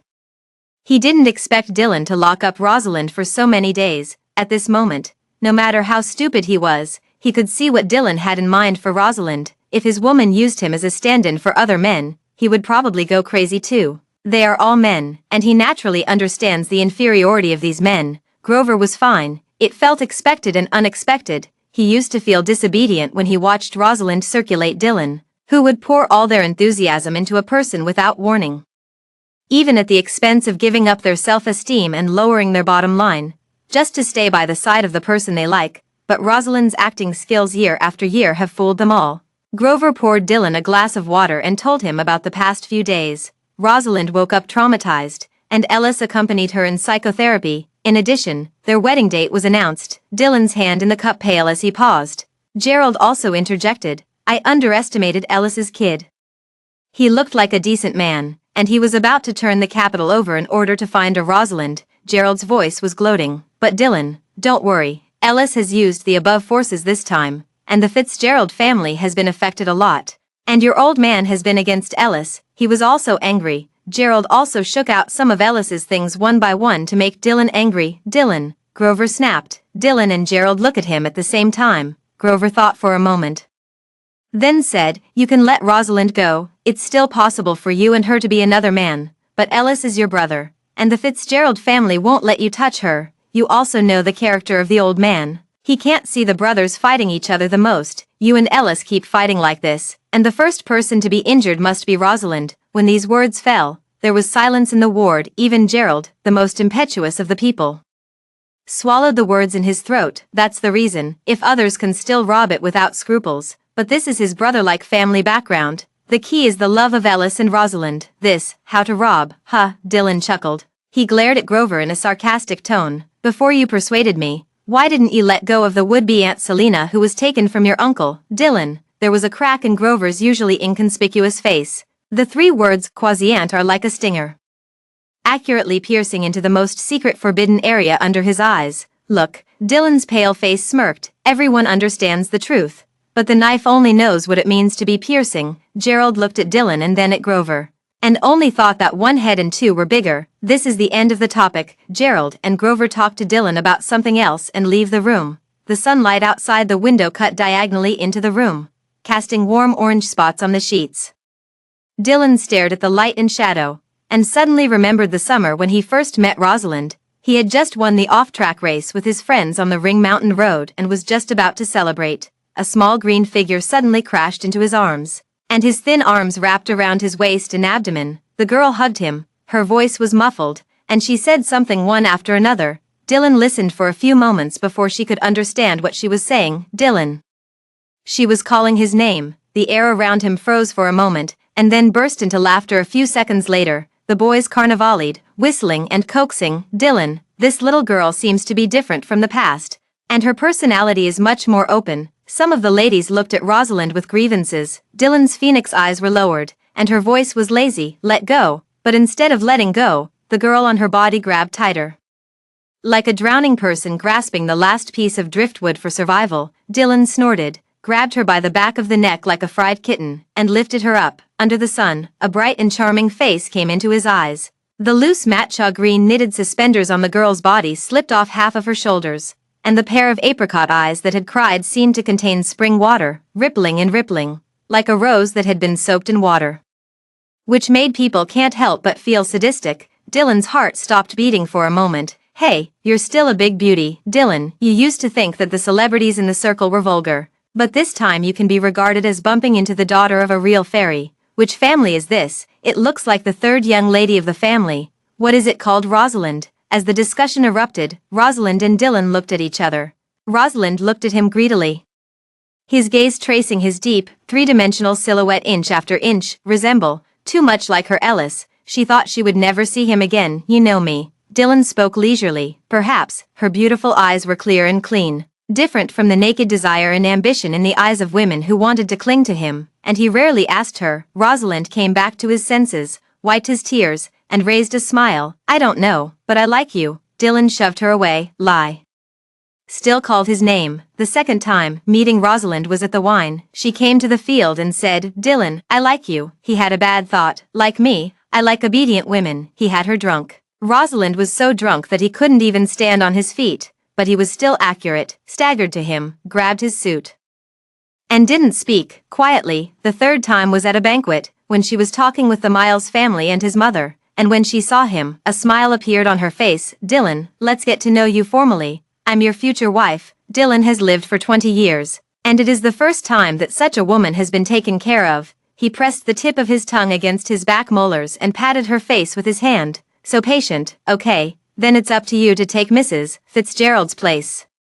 His marriage to Rosalind was sloppy and rudimentary. He didn't give her a wedding, he didn't give her a bride price, and he just had a ring with 9 pieces and 9 free shipping. Rosalind smiled and said, Dylan, I like it all. Dylan sneered, shook off and entered the master bedroom. When the door was closed, she also whispered through the door, Dylan, good night, rest early, it's good for your health. Bang, there was the sound of glass smashing in the bedroom. It's noisy, shut up. Okay. Rosalind's voice was soft and obedient. When I got back to my bedroom, I looked at the blooming bouquet of roses on the bedside table. Her eyes softened for a moment. Rosalind threw away the cheap wedding ring in his hand and snorted softly. Load. Less than a month after the marriage, Dylan's ex-girlfriend came to him to get back together. He didn't remember any ex-girlfriend at all, and nothing happened to him. He wasn't very interested in love.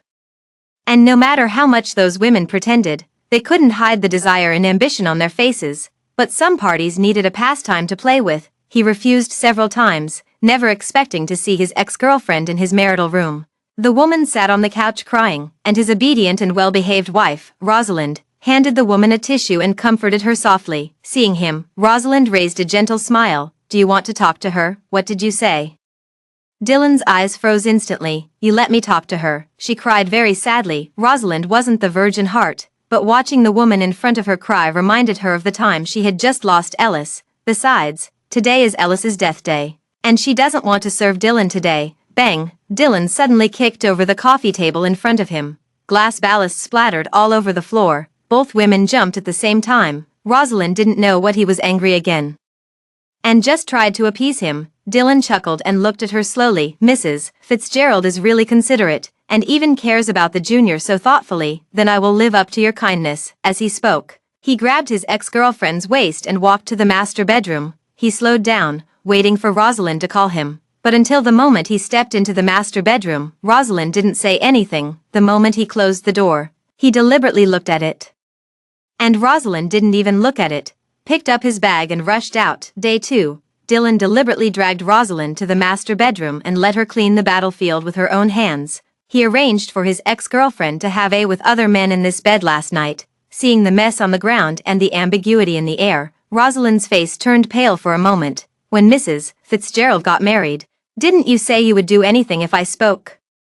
Dylan leaned his arms against the wall and looked at her playfully, as if admiring a pet. She took a deep breath, her nails almost embedded in the flesh, but she raised her face and smiled meekly. "Okay, it's cheap." He spat out 2 words lightly, and the smile did not reach the bottom of his eyes. Rosalind heard it and wanted to go up and scratch his face. Dead stallions, a male dog that only estrus. There was smoke on the game, and after a few words, someone's little girlfriend called to check the post. The man coaxed for 10 minutes, and then took a picture of the room with his mobile phone before hanging up. After putting down the phone, the man looked at him with a look of envy. "It's still Dylan. No one cares if you get married. I heard that Rosalind doesn't even make trouble when you take a woman home. This is love for you. So much love that you have no self-esteem, right?" "Yes, Dylan. How do you train such a licking dog?" Dylan rubbed his fingertips over the ace of spades in his hand, took a puff on his cigar, and didn't speak. Everyone knows that Dylan was forced by her family to marry Rosalind. Disgusted with Rosalind, so I quickly skipped the topic. Next, someone's mobile phone kept ringing in the box, and his girlfriend came to check on the post. Dylan subconsciously took out his phone and clicked on the call page. No, he clicked on the pages of text messages and WeChat, but there was no message. He tugged at his lips and dropped the cards on the table. Boring. Growing up, Dylan has seen couples in the circle who look like each other. There is only one around him. His parents are a pair of clear streams, and they have been married for many years and are still very affectionate. Mrs. Fitzgerald couldn't help but blame him. You've really lost the face of Fitzgerald's family. If your brother was still here, he would definitely not be like you, a fancy intestine, soaking in the wind in Moonfield all day. All right, Dylan, go back. Don't be angry with your mother." Sensing that his wife was angry, Mr. Fitzgerald immediately put down the financial newspaper and drove him back. He watched his parents get along with each other. Rosalind suddenly remembered. Similarly, she loved her father as much as her mother loved her. The difference is that his mother can turn the world upside down because other women say a few more words to their father. But Rosalind is different. She is not noisy, and even allows him to talk to other women. This kind of unreasonable sensibility is like a thorn, which makes him upset. He thinks she's fake and wants to tear off the mask on her face. So he started to get even harder, bring different female companions to the banquet, deliberately light up ambiguous text messages in front of her, and even bring other women home on her birthday night. But it was not expected that Rosalind refreshed his lower limit. She is always that docile, and even when he called and deliberately asked her to deliver the set, she came non-stop. The more obedient Rosalind became, the more irritable he became. This sentiment was maintained for a long time, until he saw a completely different person from Rosalind. Rebecca and Rosalind have different statuses and personalities. He passed the time and worked with Rebecca to experience a different life. This time, Rosalind finally had a reaction. When he returned that night, he saw Rosalind curled up on the couch like a wounded beast licking its wounds alone. She looked like she was asleep, but there were still tears on her eyelashes. He whispered one after another, "Dylan." Dylan's unhappy mood for many days suddenly opened up at this moment. He had finally found a way to tear through her mask. A corner of my heart suddenly went soft. Dylan crouched down and wiped the wetness from the corners of her eyes with her fingertips. Looking at the red lips that kept closing, his Adam's apple slid unconsciously, and his whole body seemed to be ignited by a fire. He followed his inner thoughts to capture the softness. He kissed eagerly and jerkily, as if he wanted to rub all the suffocation of the past 6 months into this sudden kiss. It wasn't until she muttered that he snapped back to his senses and almost ran back to the bedroom. Closing the door against the panel, Dylan could clearly hear his own heartbeat like a drum. Fortunately, Rosalind didn't see it. About what Dylan did to Rosalind this time, the Fitzgerald family gave Ellis an explanation and invited Ellis and Rosalind to the Fitzgerald family's home. In the main hall, The dull sound of the leather whip whipping on the flesh rang out again and again. Each whip was given by Grandpa Fitzgerald himself. Dylan was half kneeling, his clothes ragged and bloodied. Mrs. Fitzgerald leaned into Mr. Fitzgerald's arms and cried. Mr. Fitzgerald soothed her, his face heavy. Grandpa Fitzgerald couldn't help but reddened his eyes as he played. Only the two on the right did not have any worry on their faces. Ellis helped Rosalind peel the grapes and feed them to her. Rosalind enjoyed eating without even looking at Dylan, but she clearly felt a hot, sticky gaze falling on her, after having had enough of 99 lashes. Grandpa Fitzgerald dropped the whip, turned his back, and said in a deep voice, "Tomorrow, you will go to a branch abroad, and you will not be allowed to come back if you don't learn to be a man." Rosalind was not interested in staying any longer, and got up to leave. As she passed by, a large, blood-stained hand grabbed the hem of her skirt. Rosalind stopped. "Rosalind, can you forgive me?" He looked up at her, his eyes full of earnestness and pleading, as if he were looking up to his own God. Rosalind looked away and knocked his hand off as well. "You really feel sorry for me? Don't be in my sight for the rest of your life." This sentence pierced his heart like a sharp blade with substance. The pain spread to every vein in his body. Dylan chilled. Ellis took Rosalind's hand. "Go home and make you strawberry cake, then let's go. I'm hungry." Rosalind's eyes lit up, and he tiptoed into Ellis' face and took a sip. The backs of the two of them leaving hand in hand were like an invisible wall, completely isolating him. Dylan wiped the blood from the corner of his mouth and used his last strength to speak. "Rosalind, I wish you and Big Brother, happy newlywed." Neither of them replied. Dylan suddenly looked down and smiled, his chest shaking and pulling at the whiplash wound on his back, blood dripping like beads with broken threads. He stared at Rosalind's back, ruthless enough. Rosalind was much more ruthless than he thought. He was like this, and she wouldn't even look at him. Happy newlyweds, scold, they don't even think about it. Inside the Moose Ci garden, warm yellow lights poured out. Rosalind had her cake and snuggled up in Ellis's arms watching TV. Suddenly she remembered something, and came out of his arms and sat up straight. "Look straight at him, Ellis. There's nothing you want to ask me." Rosalind went to his study yesterday and saw his assistant reporting on the kidnapping of Dylan. She heard what Dylan said to Ellis after she was unconscious. Dylan deliberately expressed ambiguously what had happened between them, said that back then, she deliberately played with Ellis, but Ellis never asked her a word. It is said that men are possessive, so he doesn't even ask about this. Don't you care about him and her? Don't you love her anymore? The more Rosalind thought about it, the more annoyed she became, and finally she couldn't help but ask, "No, what's wrong?" Ellis spoke warmly, putting down the comb she had been using to comb her hair. This understatement made Rosalind's grievances burst instantly, and she stepped on her bunny slippers and was about to leave. Her wrist was grabbed by a force, and he pulled her to sit on his lap. "Rosalind, I taught you before, if you have anything to tell me about your displeasure, don't hold it in your heart." Rosalind tilted his head and spoke in fits and starts. As Ellis listened, the tight heartstrings finally relaxed. Ellis cupped her face in both hands, fingertips brushing the corners of her reddened eyes, dark eyes reflecting her reflection. He said word by word, "To tell the truth, there is no man who does not get angry when he hears such words, but Rosalind, I know it's not your fault. Those 3 years, it was me who was absent from your life. I said that I would protect you well and never let you be bullied, but I broke my promise." "You and his past." He paused, his Adam's apple rolling. "I won't ask. We'll just look ahead. Dylan and I don't have anything." "What did you say?" "I said, between me and Dylan, nothing happened, and he kissed me a few times in disgust at most." Rosalind threw herself into his arms, her little head hitting him in the chest. Ellis heard his heart skip a beat. And then surprise welled up in his eyes and brows. Rosalind said something else. "Back then, I did play with you, but then I really loved you." "I know." Ellis held her cheek and kissed it, cautiously, as if touching a rare treasure that had been lost. He already knew. Back then, when he was assigned by his teacher to tutor Rosalind, he knew that she wanted to play with him. In the middle of summer that year, the cicadas were singing non-stop, when he returned to the classroom with oil paints. He happened to see her sitting in his chair, chatting with a few Chinese classmates. Rosalind wears a green skirt with a skewer of Burmese bells tied around her fair calves. With her movements, it shook and shook. His ankles were thin enough to fit him. "This is our department's top student, Elvis." Her bright red nails leisurely flipped through the notebooks on his desk. "If I win him, won't I have to worry about graduation? It's a polite son of heaven.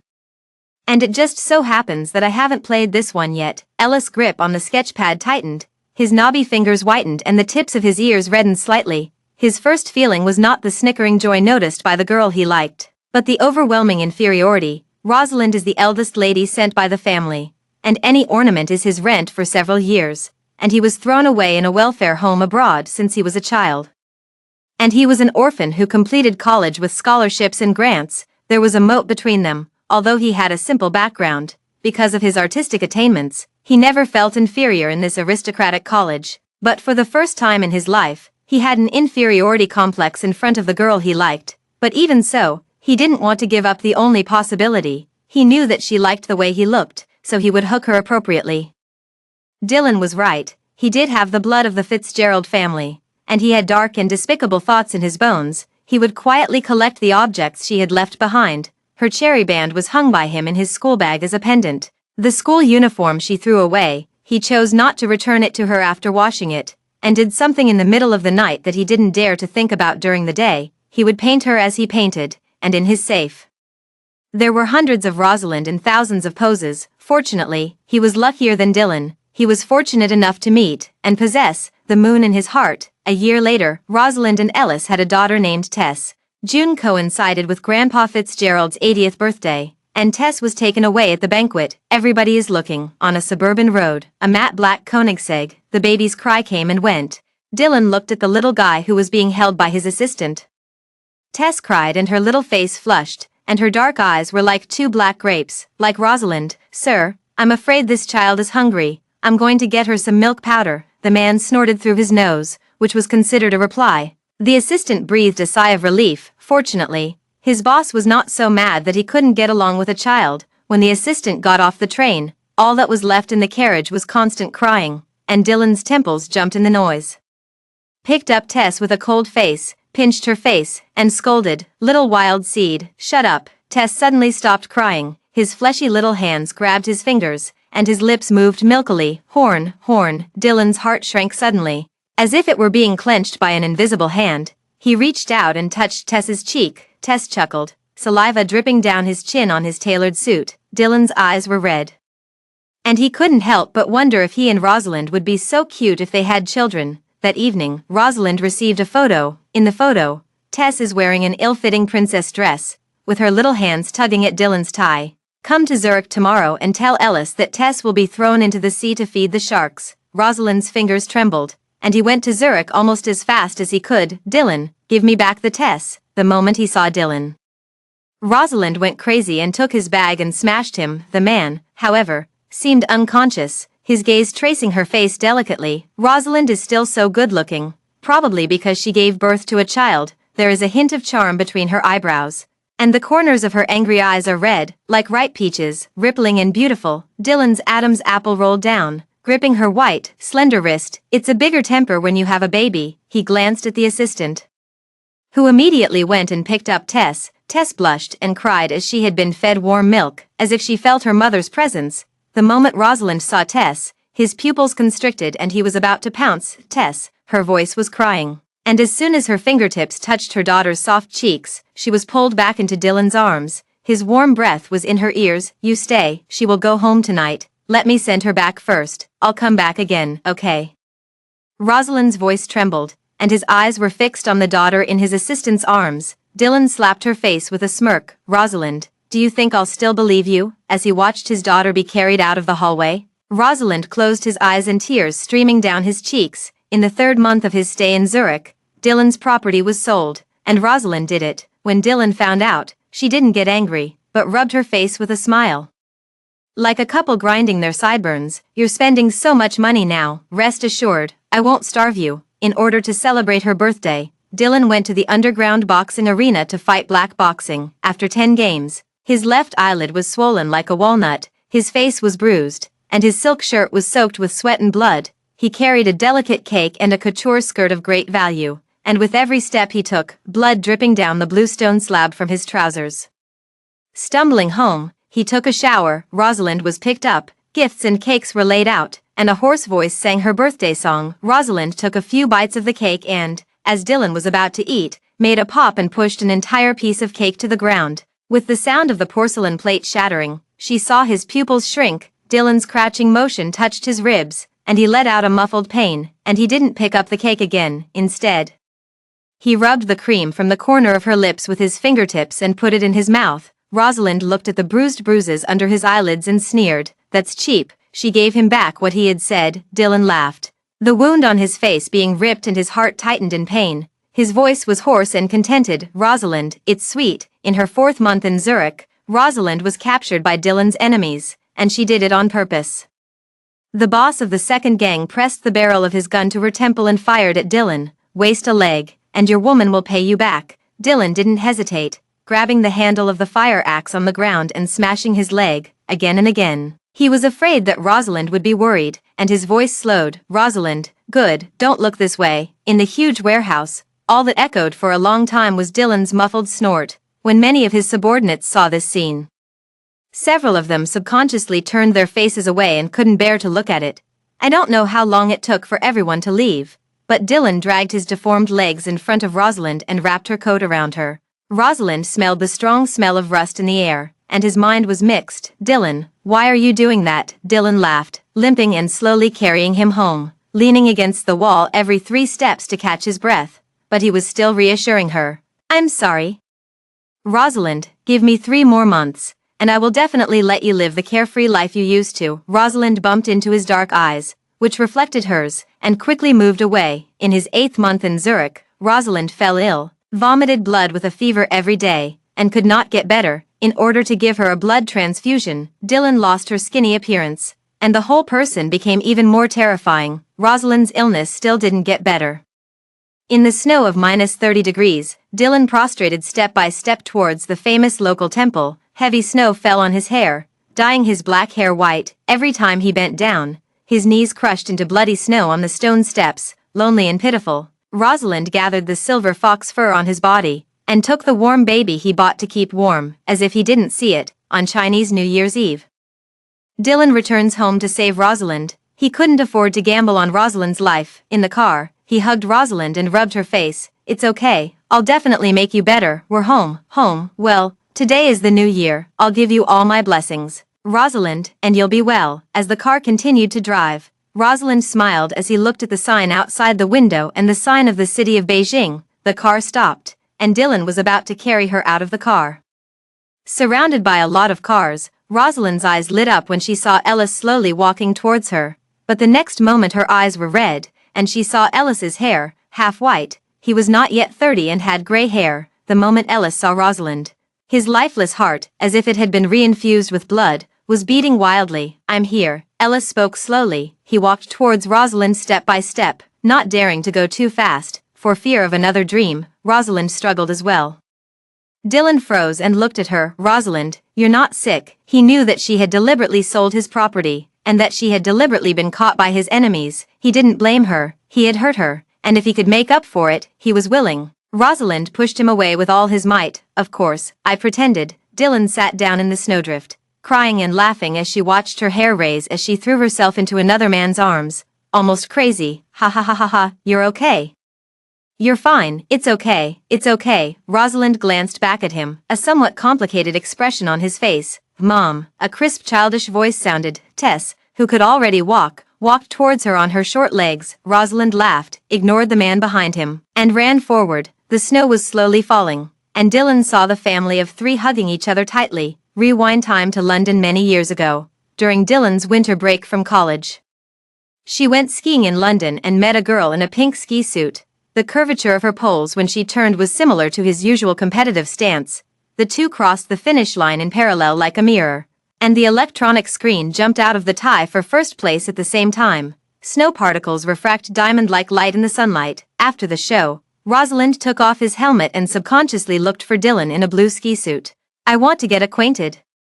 Dylan was talking to someone when she saw only the side of his face. Rosalind sighed. Forget it. Next time, 30 meters away, on the side of the slope, Dylan was tearing off the snow goggles and echoing Gerald's words. I was forced to level by a girl for the first time in my life, and this girl is interesting, Gerald quipped. Come on, foreign girls are not as good as our domestic beauties, you can take it easy for me. Dylan laughed, the boy in high spirits and unruly. Dylan interrupted him, pointing in the direction of the crowd where Rosalind was. Ellis took Rosalind's skateboard and said slowly, I can't play anymore today. The afternoon class is very important. Rosalind made bad nausea smash at him. Got it. Scholar. The backs of the two of them walked farther and farther away, leaving a large and a small mark in the snow. Dylan didn't see Rosalind's face either, too mist. None of them knew that they had met a long time ago. Ding. The sound of metal clashing exploded in Dylan's mind, and he opened his eyes to a banquet. Seeing the dress of the banquet, Dylan's eyes tightened. This is the banquet he and Rosalind were married. He turned, and Rosalind walked towards him in a black bandeau floor-length skirt. Her black hair was loose and she wore a pearl necklace around her neck. She stood in front of him. Dylan, get to know you formally. I'm your future wife. Dylan's breathing suddenly stalled, and his eyes turned red for a moment. This time, he hugged her. End of full text.